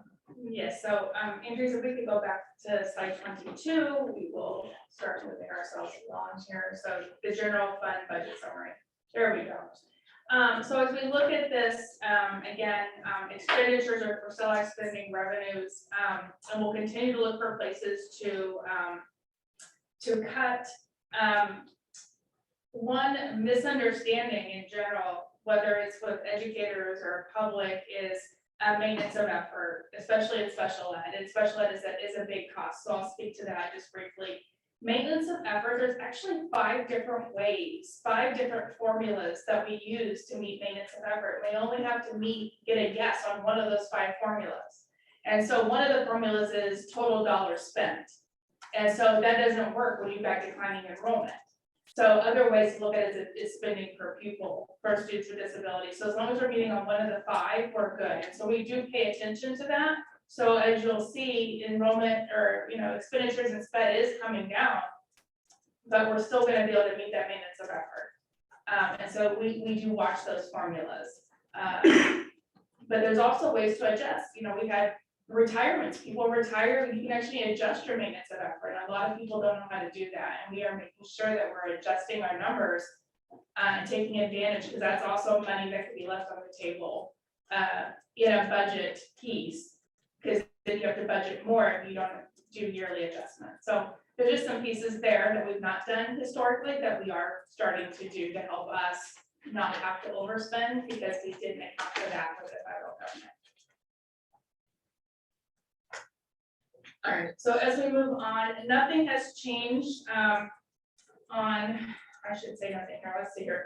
Transportation is the same, our debt service, I believe, was the same. Our levy collection on, oh, Jackie, help me out here, which one had a little higher levy collection? It would be the cap. It would be capital, yes. Yeah, so Cap Tech had just a little bit higher levy collection by about $2,000. And so all of the other slides have remained the same from last time. So one of the things that we also do as school districts in the post-McCleary timeframe is to look at what does the 4-year forecast look like based on the current trends. And so I'm going to have Dr. Booby talk about the 4-year forecast. I think school districts are using this in a variety of different ways, as we've talked to many of them across the state. But basically, it's trying to take what's been the trend and where is it going, so that a community and a school board and a school district can understand that if conditions stay the same, what can you predict? Yes, and so there's a lot of ways to think about that four-year budget forecast, as Fred said. One of the ways would have been to take and guesstimate enrollment for the next 4 years and try to figure out what the legislature is going to do. I decided that was a frivolous effort to do that. So what you're seeing here is if enrollment stayed exactly the same at 38, exactly the same, we kept spending, overspending by exactly the same amount of money every year for the next 4 years, and we had to pay ourselves back $2 million, you can see we're over $8 million in the hole, right? The purpose of this is to show that we have to course correct. And there is no benefit in guessing what that course correction would be, but for me at this moment to present to you. So looking at this just shows where we're at, and then it really is up to Superintendent Rundle to help move us and lead us into the next 4 years. So I'll let him speak to that. Great. So as we get into this portion, you can go ahead and keep going, please, Andrew. Thank you. This is a slide that was very similar to what we had shown before. A couple of updates to it is the 2.544 million or 3.6%. You know, we will see exactly where that's going to come in. But I think the most important piece, and it came through in the comment and others, is, you know, the budget cuts that we did in preparation for this year were clearly not deep enough to make that significant impact. That we did make some, we did hire back some positions. There were some RIFs that were made, but in order to really make a bigger difference, it's going to require more significant looks as we're looking forward to our 23 and 24 budgets, is to really take a look at where expenditures are, especially in terms of operational costs, but also, of course, our staff costs, unfortunately, based on our student enrollment. The best case scenario is student enrollment continues to trend up, and that is a big focus of mine. It's in the communication plan that I prepared for you. It's been part of my efforts since you named me as the next superintendent, is to get out in front of as many community members as possible to really start telling our story and moving that forward. But it's clear that those budget reductions were not enough for 22-23. So moving into kind of the next piece there. Just a reminder for you as a board. I want you to know, just as Director Booby had mentioned, you know, this has not been done in isolation. We have been really coming together as a team with Brenda and Jackie, and then on the HR side with Kathleen Long, with Aaron Anderson, Rosie Burns, and Aaron.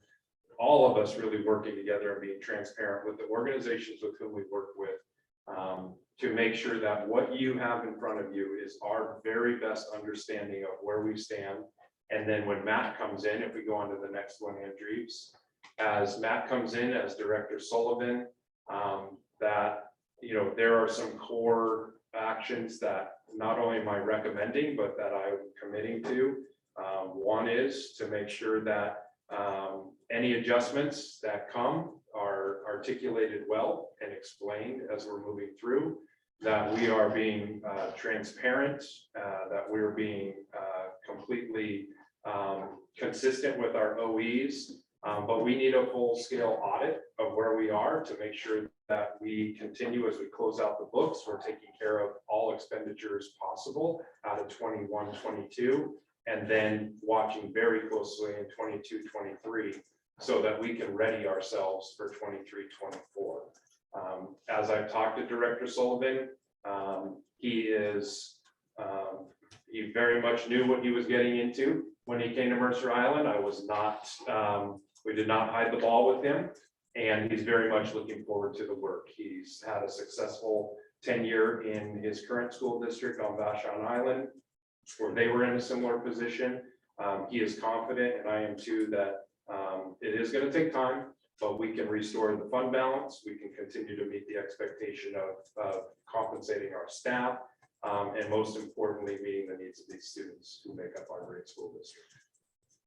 Dr. Arnold, I want to Yes. add, and then I think Dan has his hand up. Yes. I want to add that in the F-195 and F-195F that you see, we re-uploaded it today because the ESD did ask us to put in some of our actions and recommendations into those reports so that it was documented with OSPI that we are committed to these actions that you see in front of you today. I wanted to recognize Dan and then Tam. I see that your hand is up as well. Yeah, so a couple questions. So once you sort of hit upon really the meat of the budget is actually decided before staffing cuts happen, right? Which have by law to happen by May 15th. So the board approved on March 24th, I believe. Those considerations, I would assume in the central office, those discussions began soon after the new year. So looking forward, recognizing that there's little the board or the district can do now to affect the numbers, what's the plan going forward? And given that our general fund balance is less than 1%, do you think, and this is a question for you, Fred, that it may make sense to have a budget committee, as many districts do? If not, like when would that happen in your view? Recognizing that really these considerations are decided in early winter and then acted upon in March prior to the May 15th deadline. So one of the things we've already been talking about as a finance team, but and who's been in the rooms and part of the discussion is our incoming Director Sullivan.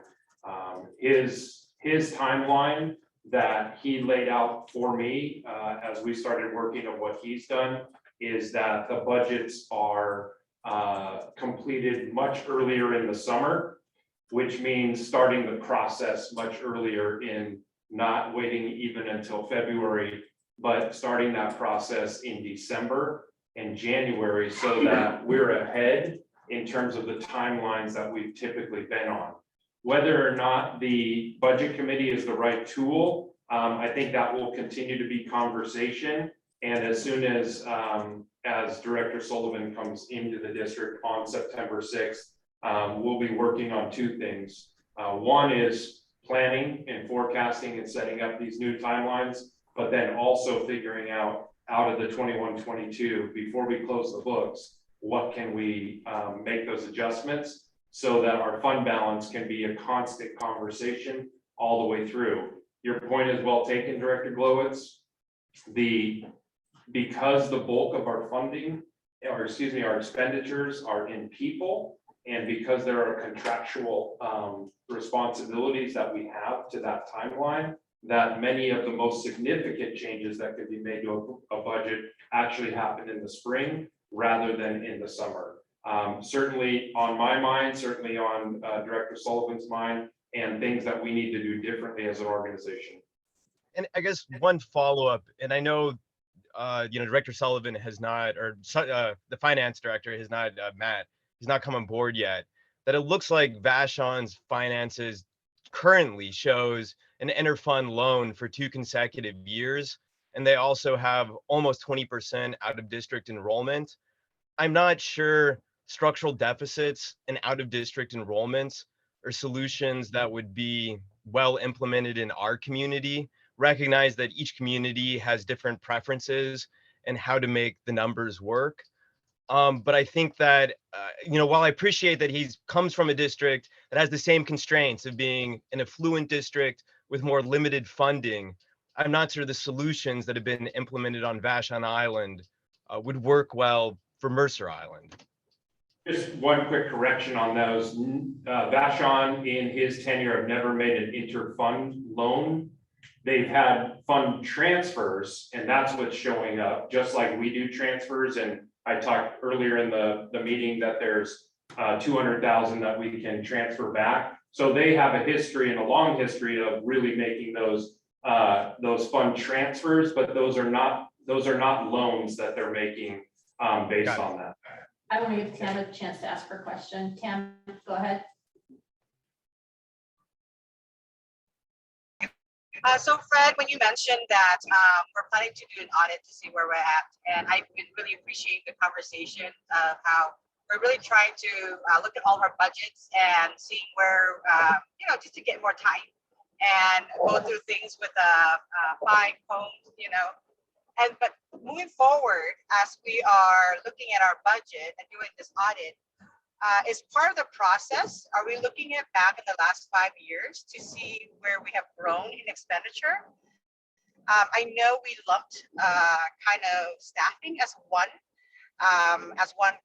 kind of line item, but it would be interesting to look at, to break it apart, to see how we have grown from, let's say, from teachers to support services to administration, and to because as we're thinking about how to right size our budget and our organization, I think those data would be very important to have as we're going through with this audit.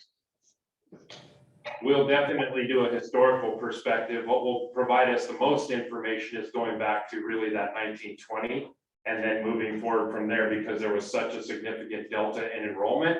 But we have using forecast 5, we can go forwards and backwards. So that will certainly be a piece. And Director Sullivan's going to want to know those variables as well, because the more variables we can come to understand now, the better we'll be able to predict, make better predictions and forecasts about how to maneuver our district to reposition it so that, again, we're growing fund balance, restoring the financial or stabilizing the volatility that we've experienced, and then obviously also retaining and attracting high quality educators.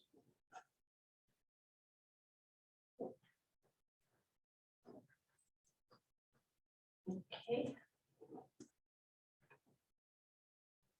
So that's kind of the end here. My overall recommendation is to approve the resolution that the staff has worked hard on under the conditions and the variables that we've been given, and then continue to move forward. We are under that 5%. So I fully anticipate and understand the scrutiny and the expectation you have as a board for us to provide updates. And I think that is not only required by the OE, but obviously I think that's responsible to you as a board and the community. So I move we adopt resolution number 715, adoption of the 2022-2023 budget. Second. Discussion. Yeah, discussion, further discussion. We've kind of been like doing it as we go along, but do people want to have additional discussion on this?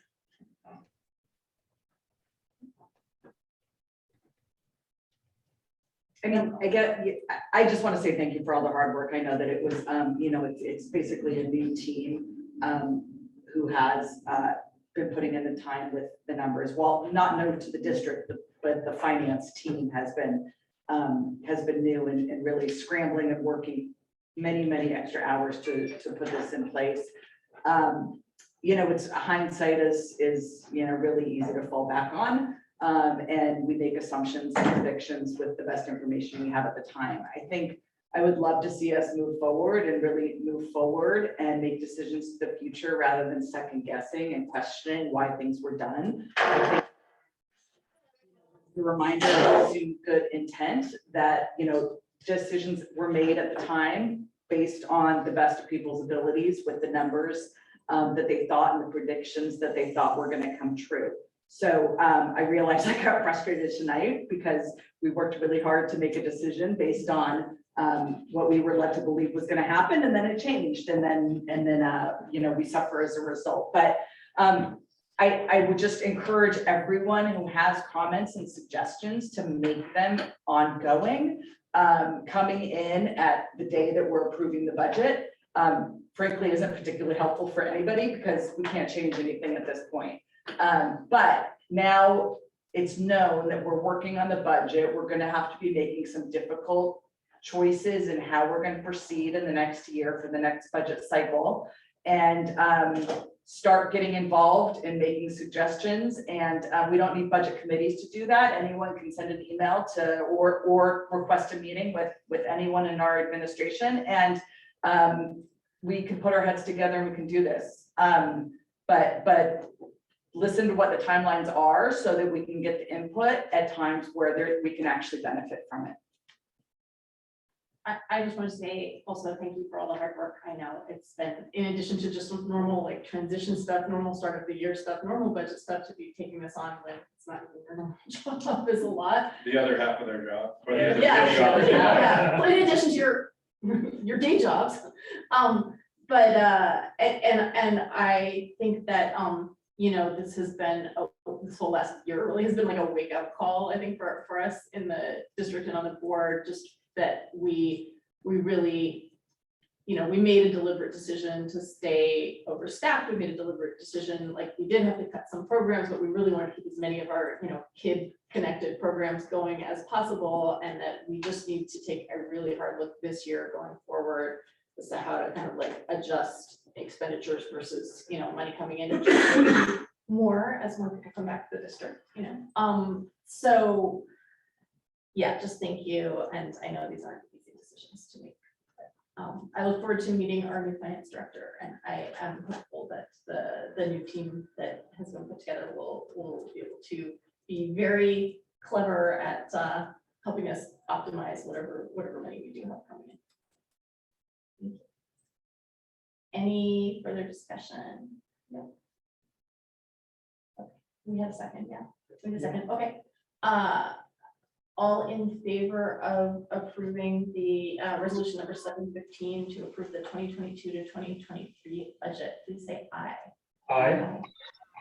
All opposed, please say nay. That passes by a vote of 5-0. Or we didn't have anyone abstain. Any abstentions? No.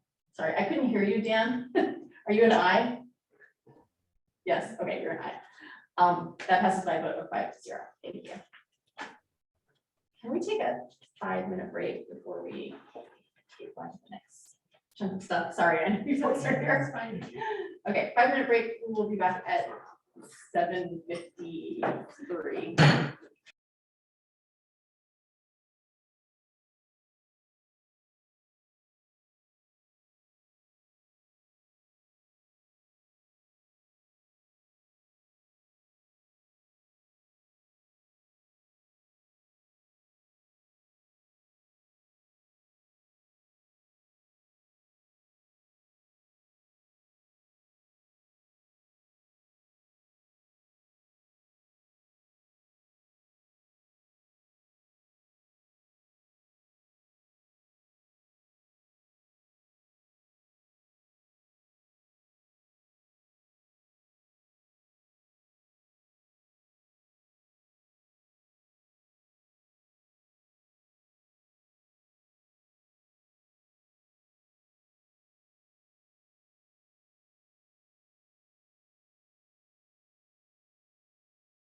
please. Okay, welcome back, everyone. We are now 4 in person and Director Lowe, it's still via Zoom.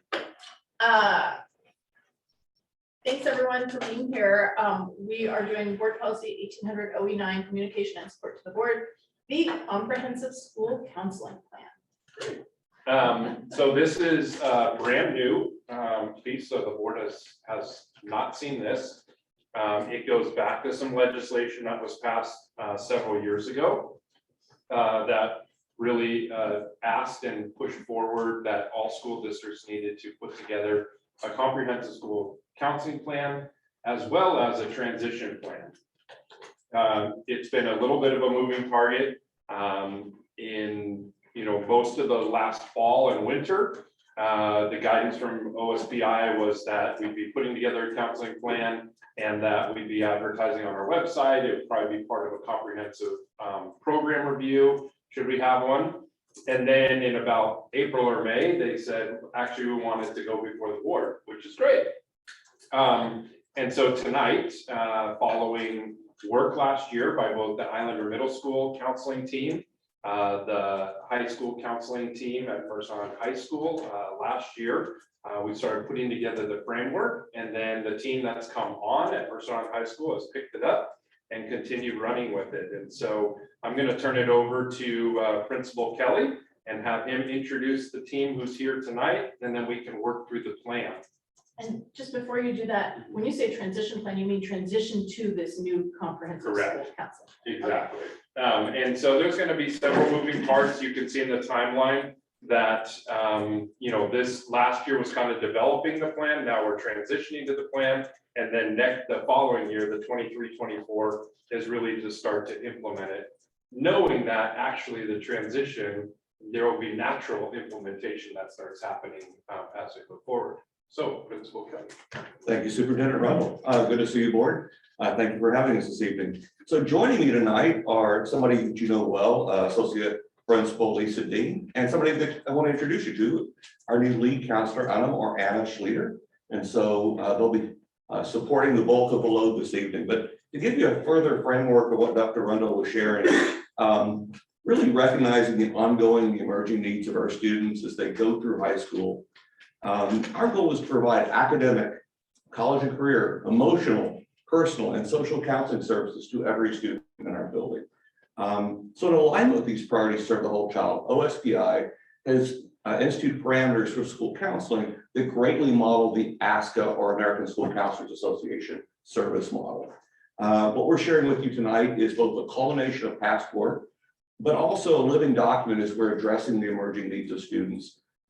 Even as things we believe are really improving coming out of the pandemic and stabilizing, there's still a great level of need, and the academic and the social piece still sits there.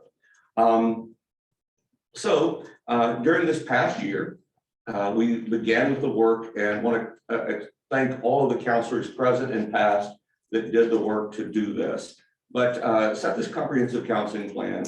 And we also have an annual and long-range plan we worked on this summer for college and career counseling as well that can fit in this model. We have 5 high school counselors that serve the needs of the whole child. We also have 2 youth and family services counselors alongside 2 school psychologists and a counselor for special services on our staff at the high school.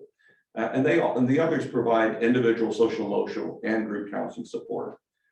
Before turning it over to Associate Principal Dean, and she's also our MIHS counseling liaison. I want to acknowledge the hard work of the counseling staff, but in particular, Debbie Hanson, who is watching Hamilton tonight with the surprise from her husband.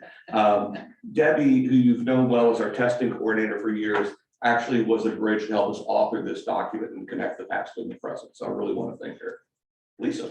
And as we transition in, Andrews, if you would go ahead and pull up the presentation. There you go, perfect. All right, go ahead. Okay, well, the work of, good evening, everyone. The work of our MIHS counselors, it just always has been really around serving our students. And when this SSB 530 came out, it really just asked us to kind of reflect on what we're doing and then to record it. So in the fall of last year, really just with the support of Superintendent Brundle and with Mr. Kelly, we got to work on just learning more about what it is that this plan entailed, and just kind of exploring that framework for our school community. So the framework, it's just really is, as Walter said, it's based on the ASCA models.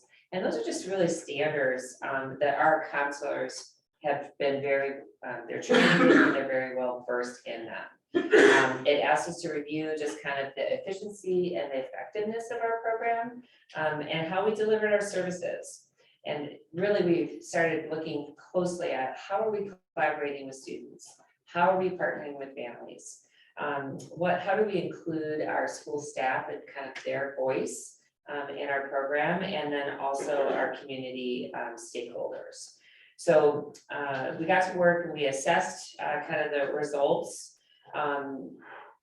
We started that work to assess the results because we want to, it's just that continual cycle of improving our services. So what we discovered at the end of just the 1 year is that, you know, just like in most of our other programs and schools here, we've got really dedicated people doing really incredible work. And we just need to do some fine tuning to kind of get in alignment with this new framework. So what we did is we took an analysis of some data. We started that. We looked at academic support, college and career planning, and the SEL needs. And ASCA model, they want us to be at about 80% of the time in front of students or doing indirect services. And we found that we're really closely aligned to that. We sought feedback. We did a needs assessment from our students and our staff. And what we discovered was that 75% of our students are meeting with their counselors for 2 or more times every year. And that they are really focused around, it was academic and college planning. Those were the 2 primary things that they really wanted to speak to their counselors about. And then we conducted a review and assessment of just like our current program. ASCA and the state, they have a number of templates. And that's how we really started writing this transition plan. And our work this year is based upon the preliminary work that we did last year. And so with that, we're kind of taking this plan and we're sharing it with our new team. And as we said, you know, this is it's a transition. It's a transition to this formalized plan. Again, we've been doing this work. We just haven't captured it in a plan. And we're handing it off to our amazing new team that will talk about our work that we're doing this year.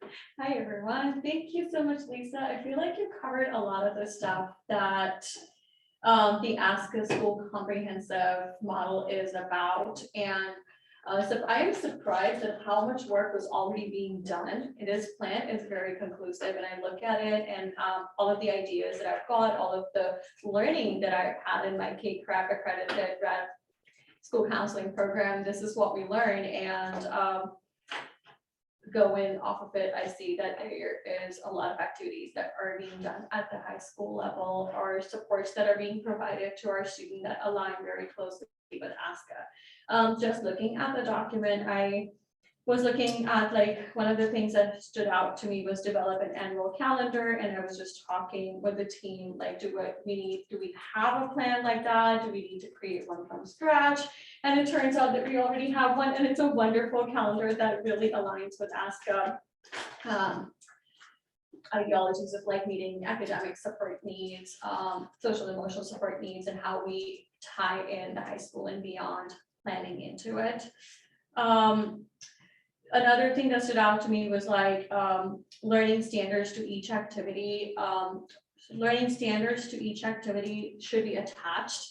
And when we look at our high school and beyond plan that we do through Naviance, we are encouraging our students to think about what their beyond high school goals look like. What do they want to be as grown-ups? Like, what careers they want to pick, what colleges they want to go into. And we really encourage them to start thinking about these goals and things like from middle school, and we're encouraging them to build up on that knowledge and take it all the way to 12th grade. So all of that work is already being done. What we want to focus on is building stronger connections with our stakeholders. And while we've got, I feel like last year you mentioned there was parent. We did student and staff.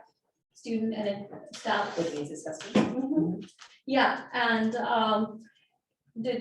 we recorded that data, we looked at it. I feel like we need to kind of keep doing that every year. So we're learning from all the information that we're gathering and improving based on student needs, because student voices are important.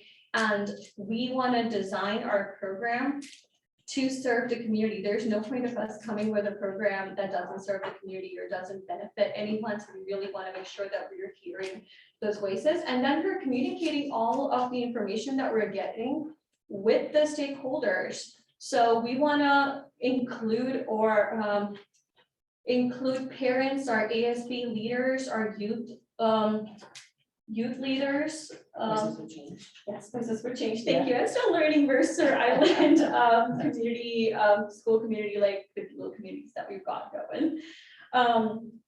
And then invite them to our department meetings.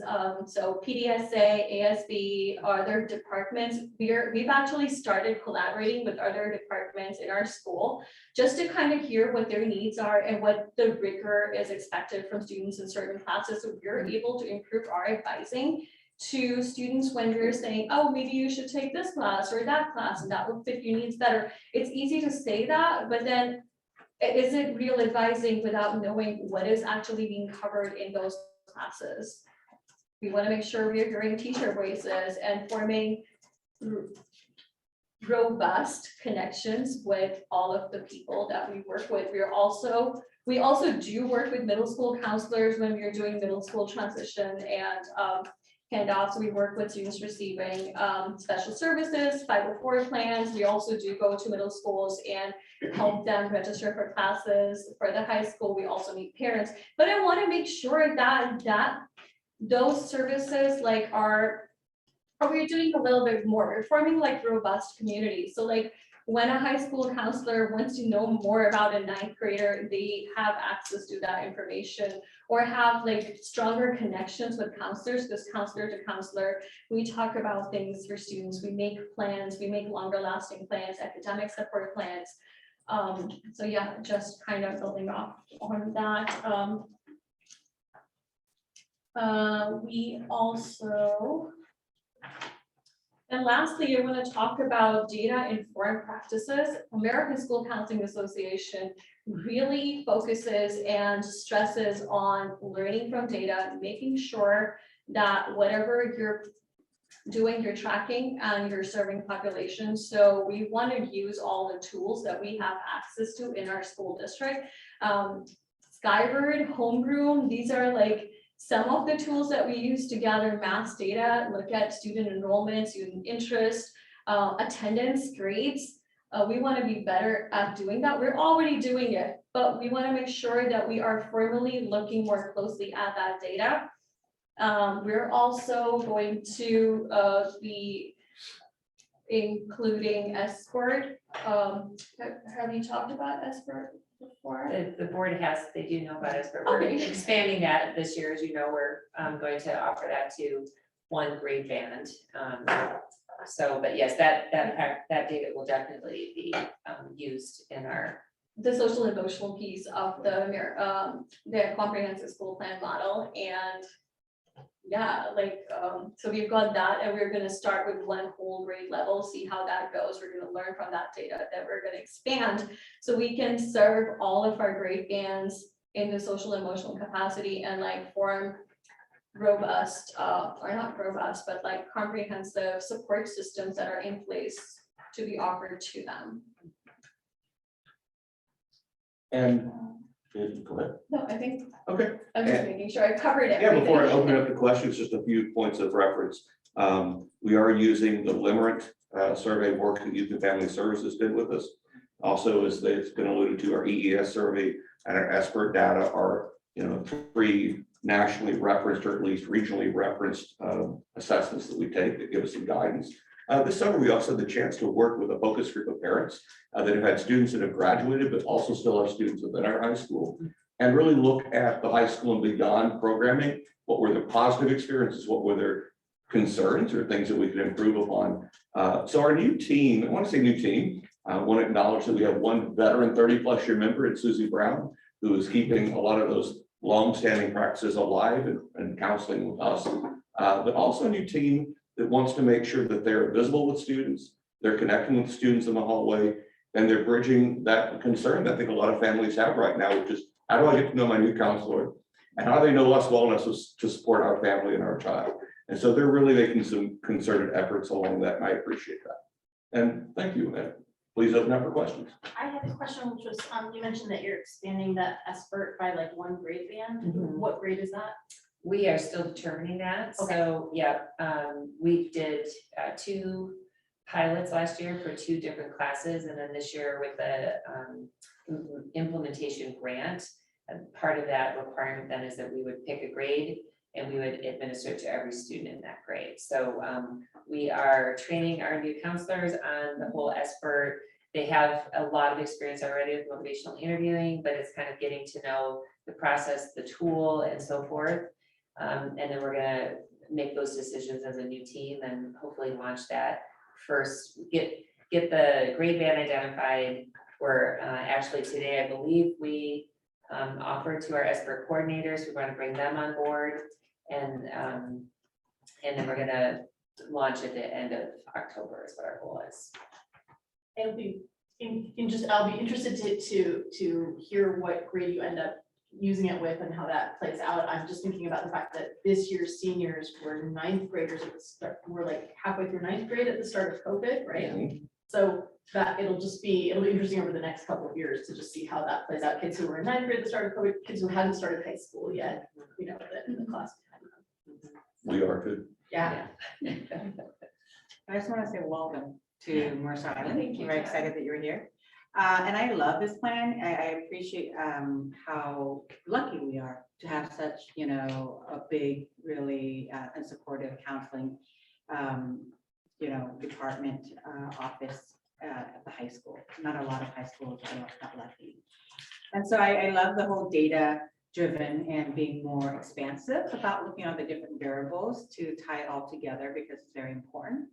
And so, but one of the things I don't see here that is explicit is, you know, like I'm a therapist, I'm a licensed therapist, and you know, and I teach a lot of the classes, and you know, and this is nothing about my profession, but counseling is a very kind of white-centered, female, middle class kind of profession. And so the way that we approach, the way we counsel, is really sometimes targeted more for those type of demographics, right? And so then out here, I wonder what you all are doing when you talk about how we provide counseling to those who are not white, to those who are not middle class, to those, you know, who are not going to seek out like traditional, you know, who have more of a stigma, right? Because the manifestation of mental health problems could be different in those groups, and the way that they access services could be very different as well, because of a lot of cultural and, you know, stigma surrounding mental health. So it's not explicit in here, but I would like to hear kind of like how you plan to, or how are you currently kind of pulling that in to make sure that our counseling effort is targeted, you know, or not targeted, but tailored. More broad. Yeah, but they're tailored to the different kind of the groups that we have. Because, you know, like I have 3 boys, right? The way that they express their, you know, issues is very different. And they're not going to be like, hey, mom, I need to go see a counselor, right? And so it's just kind of thinking about, so I like this broad plan. But I think, you know, thinking about how can we do a little bit with different lenses. Let me frame it and then I'll turn it over to the expert on my right. The first frame would be, what I'm hearing is a fully inclusive counseling program that addresses students by name, strength, and need. So really knowing what those abilities are, knowing what those potential barriers are. So I think number one, the focus that our counseling staff wants to begin with is really outreaching, getting to know each student by those 3 categories. And I think the second part is an acknowledge and awareness piece. We're actually tomorrow morning, tomorrow afternoon, We're gonna be working with Caprice Hollins and Courageous Conversations, specifically on race and ethnicity tomorrow with our faculty. So certainly aware of that challenge, and Anam has a good deal of I have a experience. very big smile on Yeah. my face because Tam, your question actually really made me happy. As a brown woman of color who's multilingual, born and raised in a different country, who's been an immigrant, I totally had to face some challenges and I wish I had some support. And that is one of the reasons I am a school counselor. We talked about it as a team and we recognize that a lot of the students who fall through the cracks are the ones who need the most support but are not very comfortable asking for it.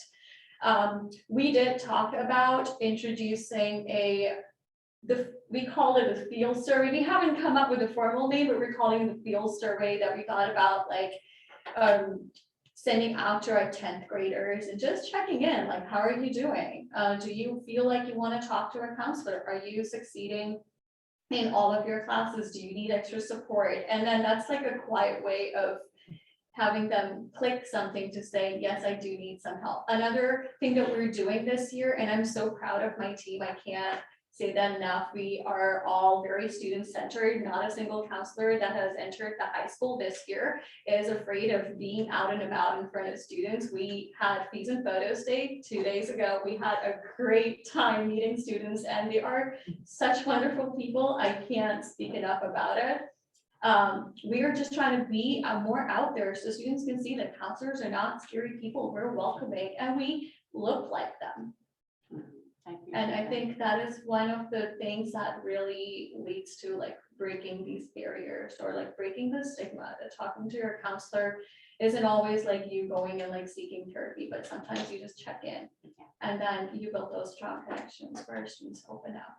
I appreciate that a lot. And I also wanted to just also advocate for like a lot of our students are Asians. I think we have about 20-25% so are Asian. And, you know, from the Asian culture, you know, mental health, it's highly stigmatized. And so when we do counseling, how do we make sure that we bring the whole family as part of educating the family? Because, you know, if we serve them at school, but when they go home and there's a different messaging, then it's not really as fully effective. So as you pull in the focus group, if there was one group on Mercer Island that we can really prioritize, I would encourage that we would also prioritize our Asian American families here. Thank you.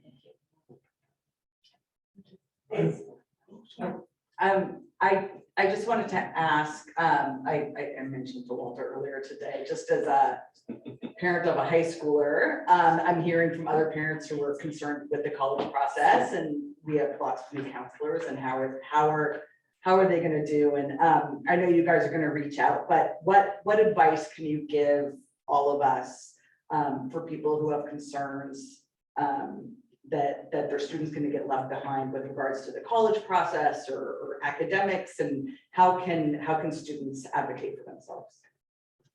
So one of the things that we do as part of our high school and beyond planning at the high school is to make sure that we're using our Islander Hour to reach out to all of our seniors and juniors and talk about college and help them filling out their FAFSA applications. We're talking about college deadlines. We're constantly looking at what the students have in their plan, colleges I'm thinking about, colleges I'm planning on going to. We have access to that information, and I, in my free time, like to kind of go in and see what's going on with each student. Our aim is to meet with all of our seniors before the end of the school year, of course, for sure. But I mean, we haven't like narrowed what timeline, but definitely after the first semester.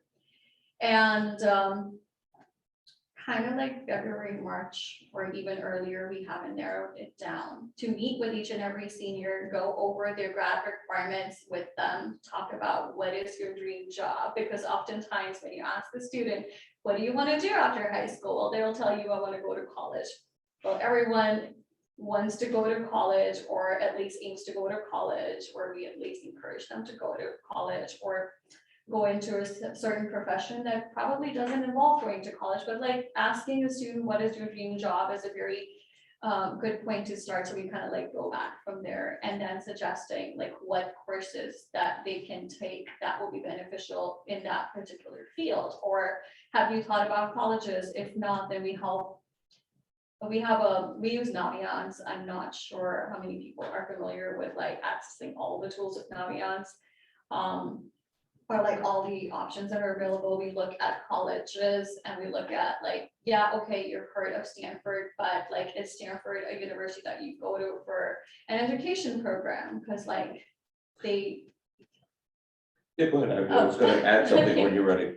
So just having those meaningful conversations with each and every student instead of just like letting them run into a race. It's not a race. We look at the whole child model. We make sure that we're supporting them based on their individual needs. So If I'm understanding the gist of the question, Dr. Director Lori, it is really looking at when 4 of our 5 counselors are new to this school. Now, they all have experience with college recommendations and writing those and working the process, but new to our kids. The concern that I'm hearing is specifically, how will this counselor know my child well enough to write a quality letter of recommendation that provides a more than adequate, a holistic view of them and their strengths in applying to college. So some of the advantages we have working, number one, 2 of our former staff are still in consult with us and working with us as needed. So we have a nice bridge with that. We also have, I'm trying to think, I don't believe that there are any that I can think of teachers of classes that kids typically ask for recommendation letters that are new. So there's still that continuity and there's that connection. And the challenge is going to be not that they can write, the new counselors can write those quality letters, right? If they have the time and give them the time to really research that, meet the students so they can do that well. And yes, that's part of the focus of making sure that they're getting to know them quickly. Dan's not set up, so I Okay, just thanks. wanted this. Yeah, I was wondering if you could give some type of data you'll be able to pull from Skyward in order to provide counseling services. For instance, would you be able to automatically flag if grades have dropped significantly from one semester to the next, and then automatically see that as a signal to reach out? And you know, what sort of data points that we haven't been collecting do we look forward to collecting when it comes to providing these services? Great question, Dan. We first, every quarter we run a formal report by demographic and grade breakdown, and we look at it from multiple levels. But any student who is at a D or lower does receive certainly a focused emphasis on what we do for intervention. The second part with that is any students had a significant grade drop, attendance component, or even a flag either by another student, a teacher, or parent about any sort of mental health or wellness concern. So we regularly are doing that. Lisa has led our CARES team and also works with our student support team, which are the 2 levels of intervention. CARES team works every week with our attendance office. She's also liaison, Lisa is, for our counseling services. And so she uses those groups to find interventions on a week-by-week basis. And then as a school, we look at it by quarter. But Lisa obviously knows that work better than me, and I'll let her follow up with anything she would like. I think you're speaking my language there, Dan. So we pull that data. We have amazing team players that help with that. So our instructional technology coaches have really helped develop a very sleek plan. So we have a report that comes in weekly on Mondays to all of our counselors and all of the admin. It really is highlighting students that we're concerned about, students who have either had a grade drop, who are having a certain threshold. We set that depending upon the time of the year. If they have like 3 or more D's or F's, if they've missed a certain number of consecutive days, if they have a certain number of total absences, they're going to show up on our report. And the bottom line is we always want to, as Walter had said, we want to know our students by name, strength, and need. So it's wonderful because the report, it varies. Sometimes it's 17 students for a counselor, and sometimes it's up to 37 or maybe even 50. But the bottom line is we're looking at that data and we're talking as a team. Do I know that student? What's the plan for that student? Have I checked in? Oh my goodness, what's going on? We haven't seen that name on this report all year. So let's send out, we send out a survey, a Google form to teachers and try to get some information. What's going on with the student? So we're looking at it, we look at student data weekly. And it's a team effort, who's doing that, and everything from, you know, our admin, and certainly counselors, with our instructional, coaches that are helping us, and then we reach out to teachers. So I think our biggest thing, and when we look at our plan is really around kind of like including communication with all of our stakeholders. And that's one of the things that, Walter and I and our SST team, it's like, how do we do a better job of still, you know, abiding by all of our regulations around privacy and so forth, but let people know this is a student that we have eyes on, and these are the things that we're doing for them. So that's kind of where we're at this year. We want to do a better job with that. But we look at it all the time. So one of the things too, that we will be working with our partners at School Data Solutions. That's a company who we contract with, and they help us to organize all of our student information. In fact, they were one of our partners at the Instructional Technology Day today. But we're going to be meeting with them. I was just talking to Director Nova Williams the other day about resetting our dashboards. So they have the ability to help us create personalized dashboards. So Merced High Schools might look different than Islander Middle Schools, which might look different than Lake Ridge and Island Park and our elementary schools. But the data dashboards are pulled from numerous data sources, Skyward being one, but then it can also be Ames Web at the elementary. It could be off of another survey that we're running at the high school. But that then data dashboard populates every single night. And so we get new information. So we're going to be working on how do we better utilize those dashboards now that we're kind of through the major impact of COVID in the sense of the instructional day and moving forward. So that'll be coming late this fall. Is there any component when you talk to seniors or juniors in Islander Hour, is there any component of talking about how to reduce the stress of the college application process, or how to like manage stress around it, having just lived through it ×2 with my twins? It was pretty stressful. There are elements of our programming that do involve executive function and stress management. I really appreciate the work of our Parent Edge group with Child Success, which comes out of Stanford, and that work with our community and also within our school and with our teachers as well, working with all elements to bring that together, to put perspective to the fact that it is a step. You're going to be rejected. You're going to be accepted most likely. And what we can also do on a tangible level really comes down also to our counseling office, providing good support to eliminate any sort of stress that can just be tackled by function. Yes, it is part of that. We also have our school psychologists this last year held a focus group for students during lunch throughout the year on managing anxiety, not specifically on the college admission piece, but just supporting students through that process together and destigmatizing, as Director Dim would say, destigmatizing the fact that I'm not alone. I'm not the only person facing this. I think it's on a lot of parents' minds right now, like parents of kind of 10th, 11th, 12th graders, because I think last year was so stressful for a lot of families. I've just been seeing articles popping up, like ways to reduce the stress of the college process. And there's a lot of shift within the college admissions world right now too. Yeah. And on top of that, colleges don't typically want you to know their formula, so to speak, on how are you successful for that particular school, which doesn't exactly lower anxiety for a lot of families also. Yeah, and actually to that point, I do think parents do appreciate some guidance and some knowledge. So how do we understand what colleges are looking for so that we can give the 9th grader, who's interested in STEM, what's my plot look like? I'm just smiling, David, because our director does, excuse me. I was smiling because one of the things I think is an advantage of having a group of new counselors, we have one's from Wisconsin, one is coming from New Hampshire.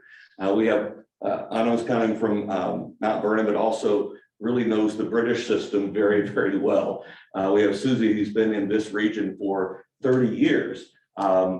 And really looking at another that comes from this region as well with 4 years experience in another high school. So what's really neat about that is I think we have the opportunity to really look at outreaching and in our regional knowledge, particularly schools that if you know this school, these are others in other regions you may want to consider. I think that national breadth that I think we're bringing this year could have an advantage.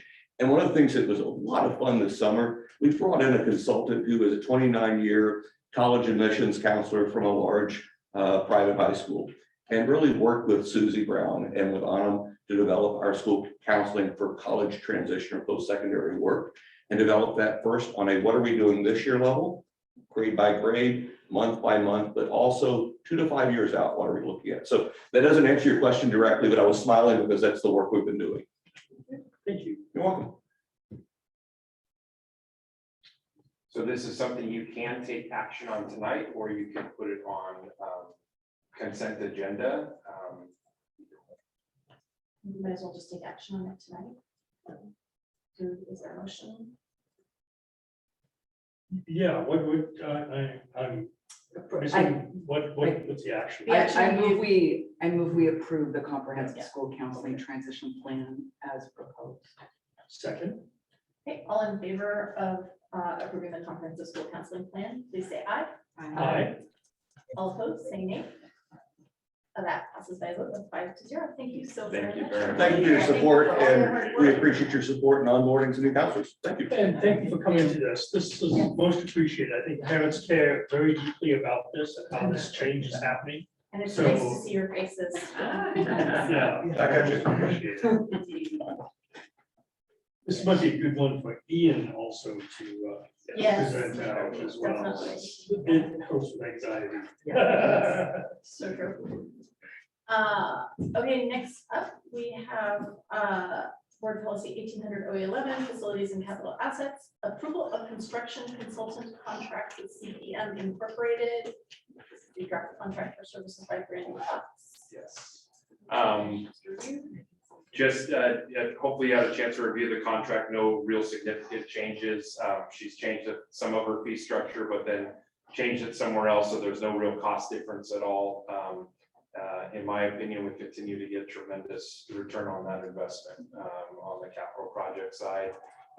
And so happy to take any questions that you have on this contract, but you know, as we've seen from the summer projects and then going back, her contribution has been tremendous. Yeah, super appreciate Brandy and everything she's done. We've had her for years, and everything has gone smoothly in so many different ways. And when things even out of our control have problems, she makes sure they're repaired. So she handles both sides of this. So most appreciated, and we have definitely benefited from her services. I move we approve the facilities and capital assets construction consultant contract with CPM. Second. All in favor of approving the contract as read, please say aye. Aye. All opposed, say nay. Was that a nay? Dave, again? No, sorry, that was an aye. Sorry, we're a little time later. Okay, that's 5 votes aye and 0 votes nay. So that passes by a vote of 5-0. Thank you. Next up, we have Board Policy 1800-OE10 instructional program. This is the transitional bilingual grant application approval, which we do every year. Yes. Andres, if you would promote Nova, please, and while he's doing that, there are 2 major funding sources for our English language learners. One is Title III, and that is a federal categorical budget which funds mainly coaching, professional learning materials, some instructional materials. And then at the state level, we have what they call the TBIP, the Transitional Bilingual Instructional Program, and that really funds the people. Our funding has increased over the years. However, we continue to use levy to backfill what isn't provided by TBIP. But an annual requirement is that we bring forward to you our TBIB grant, which we fill out with the state each year. So I'd like to welcome in Director Williams to talk a little bit about this year's TBIB. Sure, thank you. So the first thing I just wanted to make note of is that one of the numbers was an error here in talking about the students that we had as of September 2021. We did have 109 students active in EL. As of our assessment, we have a new assessment last year. So of our new assessment, 49 of those students met standard. So the previous number that said, I think 104, that's our total exited number of students that we're monitoring. So just a couple highlights in thinking about our program and what we're doing to try to support our learners. So some things that we're looking forward to trying to examine a little bit more closely as we go into this school year is thinking about how to better support our secondary learners in particular. So this summer, Lisa Dean, who you just saw, and myself and Jamie, we all met with the state level OSPI people to talk a little bit about what they see in terms of secondary programs. One of our hopes is that we can make sure that we're helping support even just our emerging English language learners so that we're supporting all of them at the level at which they need. In addition to our secondary at the high school, of course, we're looking at that at the middle school. So we are hoping to maybe support them in future years. This year's kind of our studying year as we're looking toward programs that are useful and effective in secondary programs, which is a bit harder in programs that have so many languages like we do. So that can be a little tricky. The other big thing that we're looking to do is as we go into elementary, we're starting a new curriculum, as you well know, for reading, which has its ties to language. So we're going to be looking at usage out of that and what kind of makes sense there, as well as what acquisition supports we can provide at an elementary level to make sure that we have a consistent program to support our learners. Any thoughts or questions?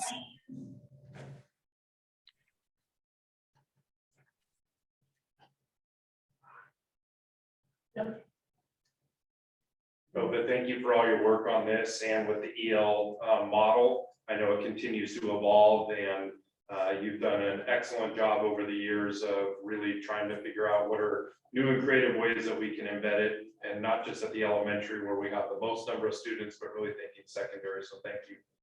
Can I actually, I have a super quick question. I know we have at least, or I'm expecting that we'll have at least a couple of students coming from Ukraine, and I'm not sure how many exactly, but I know that there's at least a couple. Is anything being done that, I mean, I assume that it's not a typical common language that we see here. And then also with like the trauma that they've recently experienced, do we have many students enrolling from Ukraine, and is that being taken into account? We do have some, and they will automatically be assessed if they have not already. Nova, you may know for sure, we will assess them in terms of their language. In terms of trauma, that's a partnership with the families and or the families that they're living with in terms of what that looks like. We have that conversation with Youth and Family Services already. They know about some of the families and they've connected over the summer or before. So definitely thinking about those services, both in terms of Title I, whether or not there's any other services we can provide through other agencies as well. Yeah, I'll just add, I'm skimming our testing rosters right now, those, and it looks like we have a couple students whose primary language is Ukrainian. So yes, our teachers and coordinators are working through supporting and assessing them to determine level of English and whether or not they will need language supports this year. So. Thank you. Thank you so much. Is there a motion? I move we approve the transitional bilingual grant application. Second. All in favor of approving the transitional bilingual grant application, please say aye. Aye. Aye. All opposed, say nay. That passes by a vote of 5-0. Thank you. Thank you. Thank you. Next up is Board Policy 1005, Board Officers Legislative Priorities for WASDA Legislative Assembly. Dan, do you want to talk to us about this? Sure.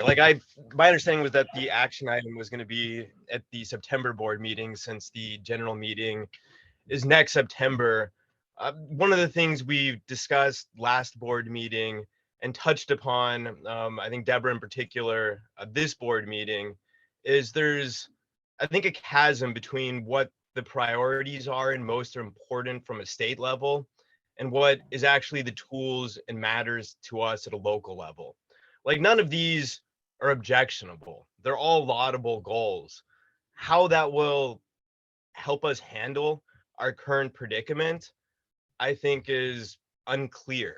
I mean, certainly what was touched upon is property prices, or, assessed values have gone up 40%, yet a regionalization is still 1.18 for us. I recognize that's a perhaps difficult lift for the state to start examining when you have a cost of living that goes up so much in areas like ours compared to other of the states, what that looks like for school apportionment. But at least, I think, in my view, a priority would be to give schools the tools to help optimize for the finances that they do have. What would that look like? It would look like, for instance, whether or not the state legislator directs OSPI to re-examine what can be paid and reimbursed out of the Technology and Capital Fund, and to clarify some of the accounting rules. I think similar to that, although it would be a more significant step, would be allowing districts to go back to voters and to ask, that in order to optimize within the same budget, to perhaps reallocate funds, a portion of it, on a permanent basis. Those are something that would actually address the challenges that we face.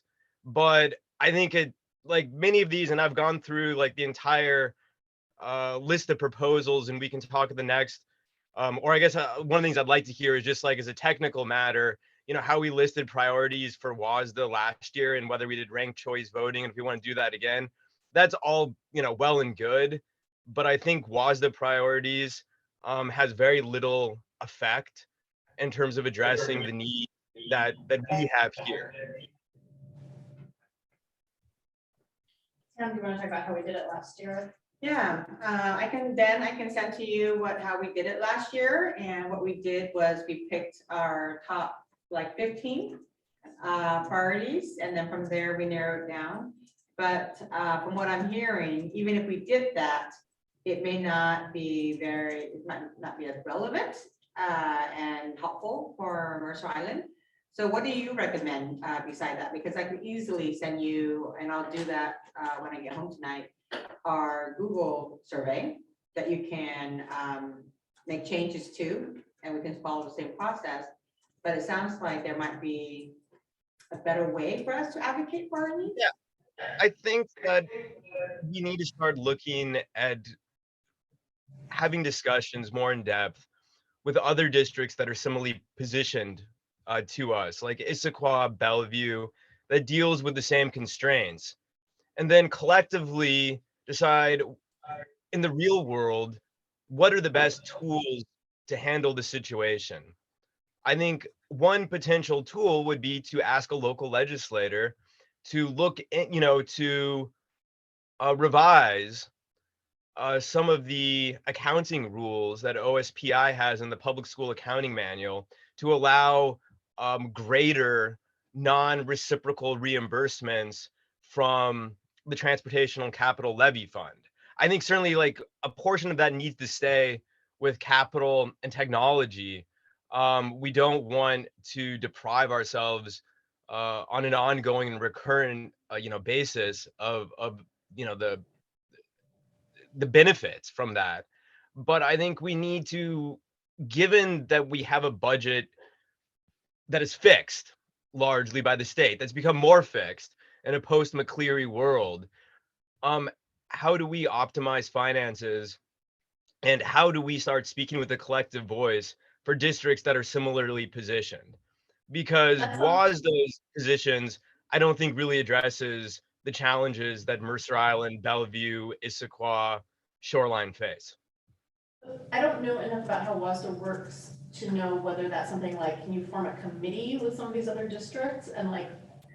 Well, it would be within the East Side School Directors Alliance, like East Side Directors. Yeah. I don't think it's WASDA.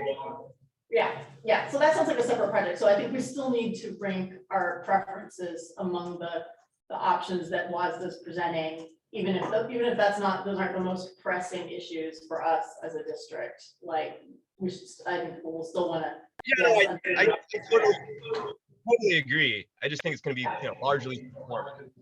Yeah, We'll just go through the process. I think you're making a great point, and I think there's places within the WASDA policy or priorities that we can find them, but maybe being more specific, like the two that I'm thinking of are the prototypical school model that I know our legislators don't want to look at because it's going to be a lot of work, but unless we just keep pushing, I mean, we're going to keep hitting this year after year after year because it's not meeting the needs of our students. And then I think the other one is one that David's hit on time and again is the fact that Seattle gets $500 per student more in the levy than we do. That's $2 million right there. Boom, that's our, So, I mean, I think those are places that we can really make a difference. And then we just have to show up and do testimony. Well, I think the prototypical, I mean, that'd be great, but that's a big lift because that's, funding for the entire state. When it comes to levies, I think that is just giving districts the flexibility to make the argument to their constituents of what makes sense and how to spend their dollars. And in particular, when you talk about like the potential to reallocate funds between different, segregated funds, and giving districts that flexibility, that doesn't cost the state any extra dollars. It doesn't cost the localities any extra dollars. But I think we need, in my opinion, as I said, to outside of WASDA, because that's getting 300 districts, to speak as one, is more, be more focused finding similar districts that have the same issues, as we saw, last year, and thank you for, the work on it, for the, transportation levy and making it clear that we can use dollars to fund infrastructure for electric buses, because we don't get federal dollars because we don't have, we don't get those federal subsidies, right? We're not first in line.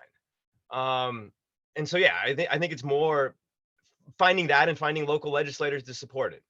But, next board meeting, we can, go through the exercise, certainly show up for WASDA. I just don't, as I said, I don't hold up a lot of hope. I think it would be useful to write down explicitly the 3 or 4 things we could do for King County districts that would move the needle. I think clearly the state level focus on equity for educational funding, it does hit a limit after you've had years and years of inflation and increasing costs without our levies going up in the same way. So I like some of the ideas, and we could even write them down from revenue neutral ideas, such as fund balance transfers in perpetuity, to changing our levy formulas in various ways. And I do think it feels like if we've still got that meeting with the East Side directors, I think you and Deborah attend. Yeah. That document might be an interesting thing to share with that group. Yeah. And you could see in a space that might more welcome these ideas. Yeah, we actually will start meeting again. We kind of took the summer off. Everyone was a little overwhelmed, but we're starting up again and trying to figure out kind of where to go. in terms of, you know, moving on from the COVID advocacy to something else. And I think that, you know, I mean, it's hard. I mean, I know they have the same feeling with the levy dollars, but you know, they're all frankly doing a whole lot better than we are. They got more ESSER dollars. They didn't mostly have the same enrollment decline that we did, and they get a lot more Title I. But I mean, point well made in terms of working as a group, because it really is, we've learned, is such an effective advocacy. I think also the ESSA dollar fallacy is out there still. People are looking at fund balances that have been lifted up by ESSA dollars. The reality is those ESSA dollars will be spent on programs for the kids in immediate need. We've got ninth graders who are, you know, getting to high school and getting to college who've really never been in person, no social skills. Those kids need that ESSA dollar spent on them immediately, probably in an outsized fashion. And to think of ESSA dollars as fixing long-term salary deficit or anything like that, I think it's false accounting. You know, too many districts bolstered their fund balance by ESSA dollars, and it looks as wrong as us having our fund balance bolstered by a $2 million loan. So it's both are the same problem. And that's, you know, I was speaking with a superintendent in South King County who did benefit greatly from the ESSER dollars. And we were having a conversation about a different topic, but then started talking about budget, and I was talking about where we are. And her comment to me was, you know, we really need to stay in touch, because even a district like Mercer Island and ours, and there are very different demographics in their district, and they're quite a bit larger, she said, we will be there in another year or two. Right. Because our enrollment has gone down. That enrollment stabilization will be gone and their ESSER will be gone. Right. And she said, I'm going to be looking to districts like you to figure out how you're doing this, because we're seeing that. And unfortunately, as we're seeing different negotiations go around, those fund balances look a lot better than they really are. And so, you know, as you know, these different settlements are coming forward, it is making it really challenging for us. But we are on the front edge of this because of our positioning. The other quick thing is, I was going to put it in my update a little later tonight, but I'll just put a plug in now because it's very appropriate for this conversation. In my update to you tomorrow, there will be links to provide feedback to the Basic Education Compensation Advisory Committee. They're due by September 1st. It's a simple form. You just go on, enter in some information, but I also have an attachment to what their recommendations are looking like. I spent a lot of time drilling down on levies, how districts like ours that get double penalized. So you'll have an opportunity to, I know it's again a big piece, it's OSPI, but that's going to really drive to the legislature when they go to rebase this spring, when the rebase takes. So it might be worth some time to jot down a few notes and send them their way. Is there any rumblings that there might be a change to the formula? Yes. And in what direction? Well, so I am confident based on the proposals based on their proposal, what I've heard, that we would stay in that 1.18 group, and that would still be the top. And there's, you know, we're right in the center there. What we're all waiting to see is what will that base salary, the recommendations coming out of this work group from OSPI is certainly raising the base salary for classified, certified administrators across the board. But the other side of that is these are recommendations, and what's the legislature going to ultimately do? So I know what OSPI is pushing for, WASDA, but I don't know, you know, it's going to be the legislature, and that's where we're going to need to reach out to certainly our three representatives. But I think to your point, Director Glowitz, you know, meeting with Issaquah, who also has, you know, Representative Callan, who's a former board member. Not sure if she's in a race over there in Issaquah, Representative Ramos, Representative or Senator Mullet, those, you know, where is that all gonna coalesce when they all come together, because it's their big budget year? Just the thought that we might not right now, but as things kind of unfold over the next month or two, we might want to create like a board committee, like to think about this and maybe like draft a letter or, you know, either a letter for our board or a letter for, you know, all these county boards. I'm wondering if we want to see if we can make this our issue with Eastside directors and get our state It's a great idea. legislators coming to our meetings every Yes. month. I think that's a great idea. So anyway, just a thought, but thank you so much, Dan, for the update and good conversation. Okay, moving on, we have board policy 1800 OE9 communication and support to the board, proposed revisions to board policy 1400 meetings. I'm gonna turn this over to Director Battersby. So again, this is another policy that was marked as being updated by WASDA. And when we look at policies, we do try to see if there's any other updates that are not specifically related to WASDA. You'll see in the first paragraph is an update just as to our location. We're still saying that we were meeting at Mercer Island City Council chambers, which we are no longer, are not doing at this point in time. So we updated it with our address where we sit now at the administration building. And so that was an update there. So going through, you'll see lots of changes to district boardroom. Then there's just how we are going to post board agendas if you look under regular meetings, and what business will be transacted, and the fact that you'll see a change in the language based on some of the feedback that we received at the last meeting, because this was a similar change that you saw in board policy 1420, just with respect to having things posted on a website other than our own.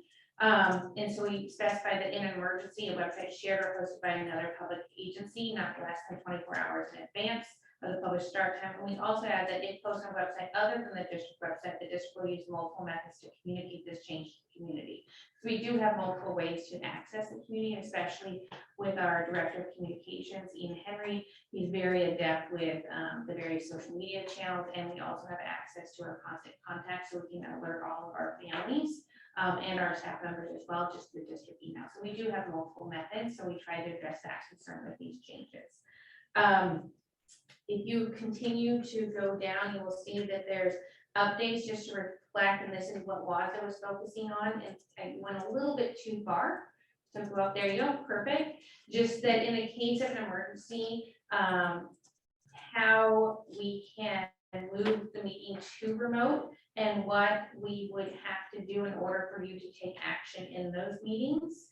And then we need to provide, you know, real-time telephonic, electronic, or internet, or readily available means for access to public. If there's failure, as you see down lower, to provide access so that the public can't participate, then it limits your ability to take action. So you'll see that later down.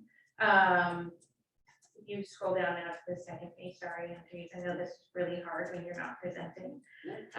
And Director Ronzer, I just want to recognize he's here at every meeting and he does a fantastic job. I could not do this. I got fired from that job, which is why he is here.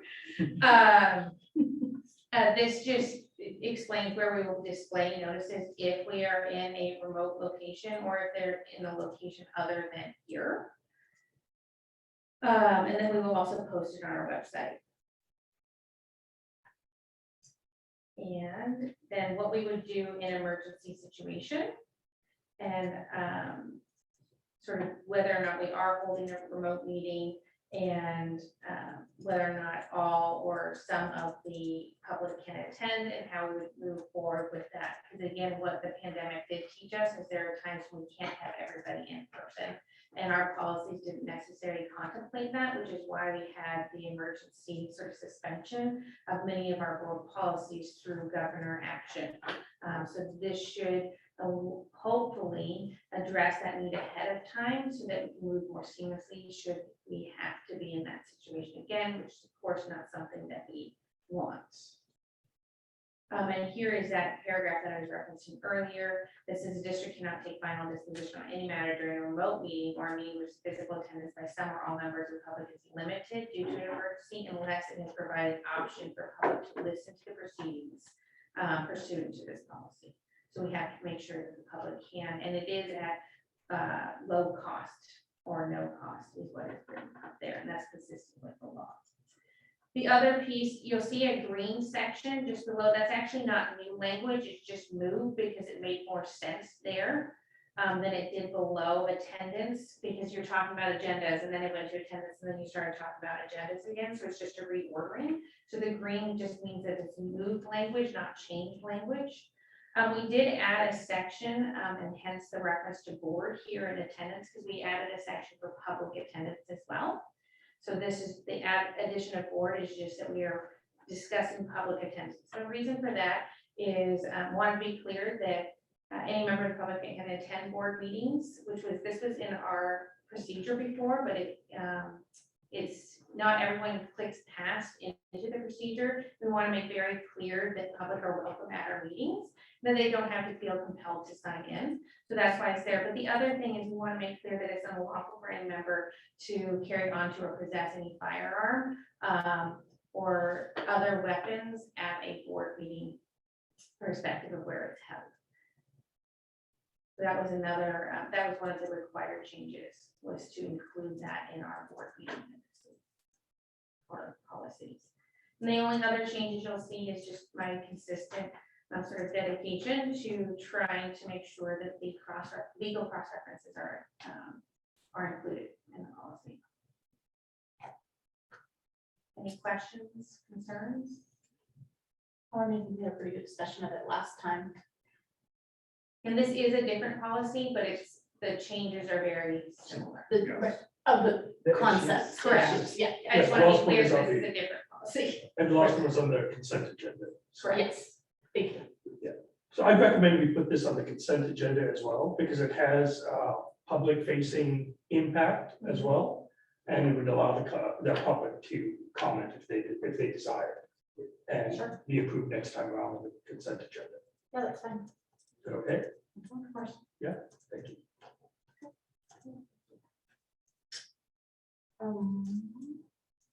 Ready to vote on that? No, just push it. Okay. We pushed it. Okay. Full governance process monitoring and language review. This is board policy 1008 annual agenda planning.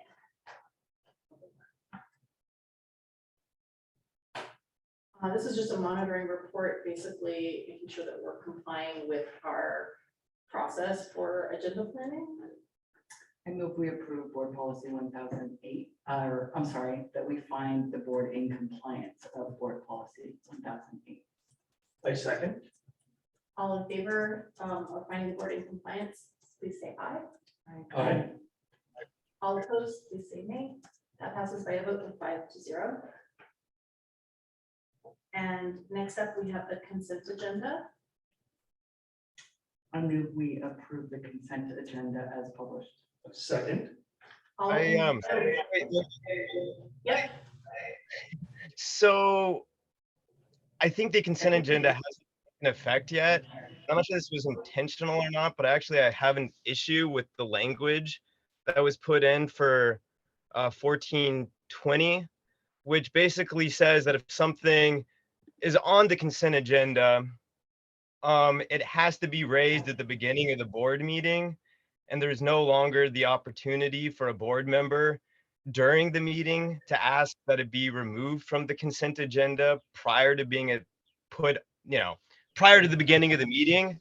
I take an issue with this because I think at times there have been items that are worthy of discussion on the consent agenda that maybe at the first read, skimming through the consent agenda, failed to bring up at the beginning of the board meeting. And I don't like the fact that if you lose that bite at the apple, then this would suggest that it's too late. Ironically, are you wanting to pull item A off of the consent agenda to discuss pulling items off of the consent agenda? Exactly. I realize it's irony, but I think it's the exact example. I don't think that if prior to the board vote to establish the agenda, a board member wants to pull something from the consent agenda, the reply is, well, like that opportunity has passed. Usually our process has been to allow people to pull items off the consent agenda during this portion of the meeting as well. So we've done that in the past. Yeah, and so this would be a change to that. I mean, at least as I read it, I mean, prior to the board vote. But the purpose of, I don't have a strong feeling about it, but the purpose of the agenda is to let them make sure everyone knows what we're talking about. And if we're approving the agenda, then we're saying we're not going to discuss any of these things, like that's on the consent agenda. So it's a notice issue. I hear what you're saying, and if we can come up with some way that we pull it off the consent agenda and add it to the agenda for the next meeting, so that there's notice for people, so that it can be heard. I don't have a problem with, I think that would be more appropriate than pulling it off at the time of, does that make sense? No, actually, during the meeting, at the beginning of the meeting, Yeah. even after the agenda is published, we can pull something off the consent. No, agenda. but what you're saying is like, if somebody like tunes into the meeting, for example, on Zoom and sees like we've established the agenda and maybe they watch the first item and they've actually looked at what's on the consent agenda and they're like, XYZ is just gonna be on the consent agenda, then it's not fair, like in terms of notice, to like suddenly pull it off the consent agenda when we actually get to. And have a discussion. So pull it off the consent agenda, but then if it's done after the agenda has been approved, then it goes into the next meeting, so that there is notice. So it would be perhaps the mechanics of it would be, it gets pulled from consent and then put basically into somewhere into partial governance, more than likely, within a policy, and then have the discussion like we normally would, or At the you would next normally meeting. would at the next At meeting. the next meeting. Unless you pull it off at the very beginning, in Yeah. which case that's enough notice for people, right? And so. I just think procedurally that would be better. We have, sometimes the consent agenda is also useful to comment on something. It's not just about necessarily a discussion. And so doing it in the moment of the consent agenda also allows for that. And we've done that numerous times. So I'd hate to insert too much process, because this, after all, is our meeting. Anything on the consent agenda is open for discussion. I mean, it is put on the agenda, it is open for discussion.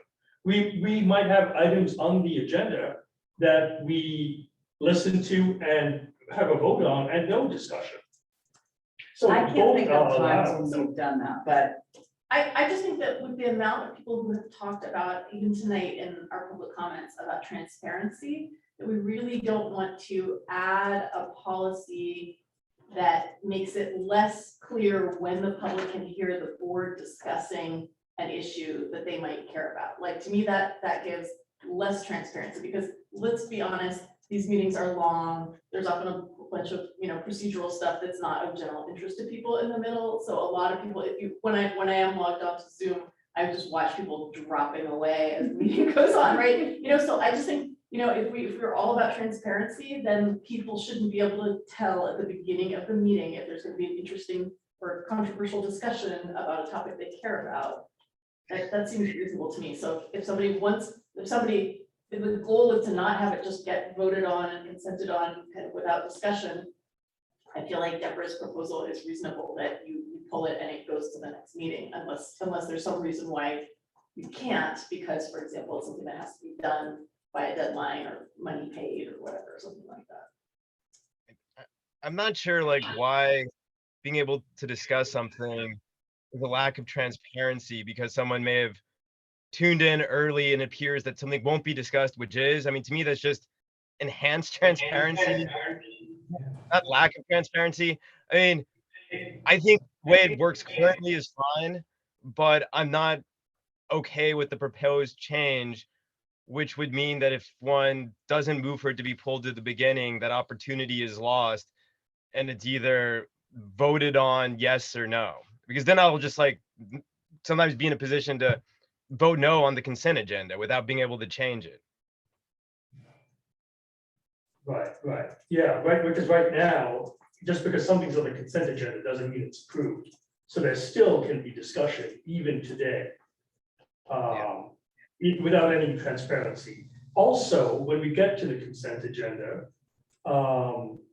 there is no opportunity for public input at all. So, I mean, it is a meeting of the board. So what order the board decides to shift things around in, we've always done that. We've shifted things early, we've shifted things late to ensure that the public is informed.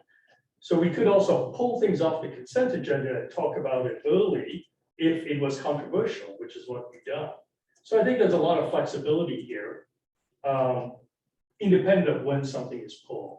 Although I don't think transparency has anything to do with public input. Transparency has to do with people knowing what the board is discussing, what the board is deciding. So I just Sure. feel like anything that makes people less likely to know when important conversations are taking place. I But don't the feel concern is super- real-time viewing Yeah. versus delayed viewing. Sure. You know, but people, as you point out, people have already left, so. Yeah.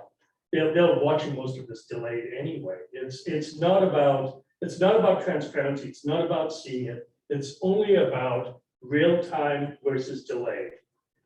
Am I going to wait 3 hours or am I going to watch it while I'm taking a shower in the morning? You know, that's the difference. And I can say that change was not made based on any RCW, it was based on my interpretation of your desire to make sure there was notice to the public. And so that seemed consistent with making sure there was notice to the public. If, again, I was thinking along the lines of at the start of the meeting, you established what was going to be and not be. So you'd want to, if you're going to make changes later down the road. So I was trying to meet the board's interests. And it sounds like perhaps I didn't, but there's no legal requirement. It can be pulled off at any time. So this was my attempt to meet what I understood to be your edit requests. So this could be changed now and you could approve it changed. You could scratch that and approve it. What was our previous policy? Your previous policy is consistent with the RCW, which basically gives the board the option to pull things off the consent agenda anytime. The major change, which I do think is significant, was that if a debatable item, because then you get into a quandary as to what is debatable, and there could be an argument that you pulled something that wasn't debatable, and therefore it was an inappropriate action. So I actually think that it would cabin in board removal items, because you have to, by policy, establish that it was a debatable item, which perhaps it would not be. It's just something that you wanted to discuss. So for clarification, the language was if a debatable and it's been changed to any item so that there isn't. Correct. You can't get into a debate about what's debatable. Right, and then exactly, that's exactly, and the bit that's in blue that says prior to board vote to establish the agenda was an add by me trying to listen to the interests of the board. That is not a required RCW language, nor is it recommended language by WASDA. It was what I am guessing now, my misinterpretation of the board interest, and so I apologize. But you could have that stricken from there. It should be appropriate place on the regular meeting agenda. That is correct, because it just said agenda before, which given that there are other things referenced in this policy, I think that's an appropriate descriptor. But you could take out that prior to the board vote to establish the agenda, because the reality is that you can remove it at any time prior to you voting to approve the consent agenda. So you could take it off as you did right now, Director Glow, is now. Yeah, so I would, with that explanation, I would move to approve the consent agenda as posted with striking the new language prior to the board vote to establish the agenda. Or what we can do is pull this off, to Deborah's point, and put it on the next meeting with the approval, with the changes in the consent agenda. Or for discussion. Either way. Either way. I would say let's pull it up and stick it on for the next meeting. I just think I'm okay with removing that phrase. I just think it's important to let the public know, like just to set expectations. Like if we've talked about doing more like for board education with the community about like how school board meetings work and how to know what's going on and so forth. So just just as long as we make sure to let people know that, just because an item's on the consent agenda doesn't necessarily mean it's gonna stay there. It might get pulled off if someone wants to discuss And it. doesn't necessarily mean it's going to be approved. And doesn't necessarily mean it's gonna be approved either, right? So I think with that caveat, I'm fine with pulling that off and then moving it to the next. The next consent. Yeah, the next consent agenda, okay? Okay. Is that, okay, we're good. We have lots of nods. Yeah, so, Okay, Can I, excuse me, yeah. can I just confirm that's the only change you want to see there? Dan, did you have anything else from that? No, okay, Thank you. that's it. So it's a new motion to approve the consent agenda as modified by removing G. Or removing A. No, isn't it A? G from the consent agenda. it was G. 4G. 4G. Oh, I- yeah. and- Sorry. I thought it was, okay, yeah. Did we get that second? Second, All in favor of approving the consent agenda, as it appears minus item G, word G. Please say aye. Aye. All opposed, say nay. Okay, that passes by a vote of 5-0. Thank you very much. Superintendent announcements. Just a few, just wanted to express our appreciation for the flexibility before the last board meeting. I know that the agenda got to the board later in the week than we would normally want it. We set some goals for ourselves and got it to you by Monday at 5, which is kind of when we're gonna try to start getting them to you. That allows you and the public plenty of time to review ahead of the meetings, but I do appreciate the flexibility earlier on this month due to the unforeseen challenges that we faced. Couple other things. IMS is going to hold their first Principals Advisory Council, the PAC meeting on Tuesday, September 6th. Director Din, you've been with the middle school, but I think you're back in classes probably in the middle of the day on Tuesday. And so we were suspecting that that probably wasn't a meeting you were going to be able to make. And because we haven't selected our new committees for the year and our new responsibilities, just wanted to see if there's another board director who would like to attend Islander Middle School's Tuesday meeting. Michelle, do we know a time on that? Or we just know that it's on Tuesday? It's usually after school. It's usually right after. After school has been their time? I can't do it. Usually. I can do that then. You good? Okay. So Director Lurie will attend. Michelle, if you can let them know. Thank you. I'm gonna put it down as 3 levels. Great. Carla Rimmer and I have been discussing, along with Ian, some final touches on what we hope will be some safety guidance that will go out to all families on COVID updates tomorrow. I sent you kind of a draft earlier this week just so you could see what we're thinking. And so we hope to get that out tomorrow. She was talking to King County today, so I haven't gotten a chance to connect with her. But just to let you know there. Matt Sullivan, Tony Kuhn, Patrick Rocket, myself participated this week in a joint safety meeting with the city, police department. The JCC was there, St. Monica and other entities, just running through some tabletop exercises on safety, working on our coordination. And just want to thank the city for their continued support for us. And the last announcement is we're continuing to have officiating challenges across Kinko. It's actually across the state. It's softball, it's soccer, lacrosse, basketball, all of our sports. They're just really struggling to get referees and umpires. Football has been one that we haven't been impacted by, but we just received word this week that we are going to be impacted. And so Kinko is wanting to move our home game against Bellevue, which is set for Friday, September 23rd to Thursday, September 22nd. That is a board meeting night. So I put that out there. We can talk, the president, vice president, and I can talk this week around what that would look like. I think the start time for the game is going to be 7 p.m. Obviously, it's going to be right here. We'll have our board meeting. We can definitely hold the board meeting, but I also know you have kids who are involved in various activities that often are related to some of those games. So I want to be aware of that. So we just learned about that yesterday. I know it's probably not a major deal, and yet it's gonna be right here. So anyway, we can talk about that. Is that, so football has to change? Football has to change because of referees and the amount of referees that are available. We have not been impacted yet, but it's kind of our turn. Would we want to reschedule the board meeting? We can either reschedule, we can move it locations, we can do a lot of different things. We just have to Just get noisy. ahead. It would be very noisy. And no, and part of. I would prefer not to miss the game. Yeah, If could we we- reschedule to the Wednesday, like the day before?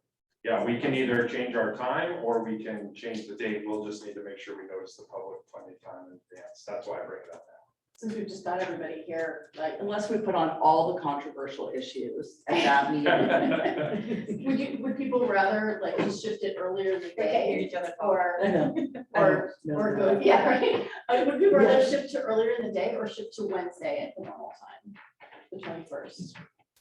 What is mooncake day? Mooncake Day is not super, in my opinion. What? religion? Chinese. It's Chinese, it's a Chinese thing. I've I never don't know heard if of this matters. Wednesday, the 21st is the IMS curriculum night. Yeah. Yeah, going to a new day is gonna be, So. well, how about, can we take a look at the district calendar for maybe a different Thursday? Like maybe since there's 5.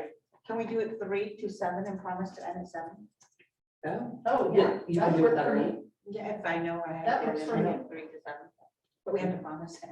Well, what season of the game? Yeah. Yeah, I think we should. Good idea. Yeah. Dan, is that okay for you? Is that okay for you, Dan? To move the board meeting to 3 to 7 that day? Yes, let's just do that. Yeah. Spare us all like 50 million texts. And those are my announcements. Super. We kind of already had the legislative report, but do you have anything else, Dan? I don't see him. He just turned his camera. He turned his camera off. Oh, okay, I'm gonna say no. I'm gonna say no. Or does anyone else have a board reporty kind of thing? Oh, I just went to the IMS orientation, and it's just so nice. Every single time you go, you see more kids, and you know, the excitement was there. So I'm really excited for this school year. And I always think that we do such a good job in orientation to get the students back to school, and just seeing students excited, right, running around IMS was really nice. So Dan says no updates from what he's already talked about. His connection is getting glitchy. Okay. No worries. Just want to wish everyone luck on the start of the first, hopefully, more normal school year that we've had in a long time, and with our new leadership. And we've got a lot of new principals in buildings, and we have a lot of new staff, and I think everyone's just pretty excited, including students, and ready to go. So looking forward to it. Nothing. My only thing is just to other board directors, just to let you know that Michelle is working on pulling together all of the committee assignments and schedules and stuff that the schools themselves don't even really know the schedules yet, so we can't do it yet. But just kind of keep in mind the obligations coming your way to sign up for some of those committees. We'll probably have that by the next meeting in September, I think. Ready for sign up. So thanks, everyone. Is that it? That's it. So no motion to adjourn. I move we adjourn. Second. All in favor of adjourning this meeting, please say aye. Aye. All opposed, say nay. I can't actually hear Dan's vote, so I'm we at sure least he's have not 4 to opposed. 1, but 4 to 1 or 5 to 0. I'm sure he's in favor. Thank you very much, everyone. Thank you. Thank you. Further questions?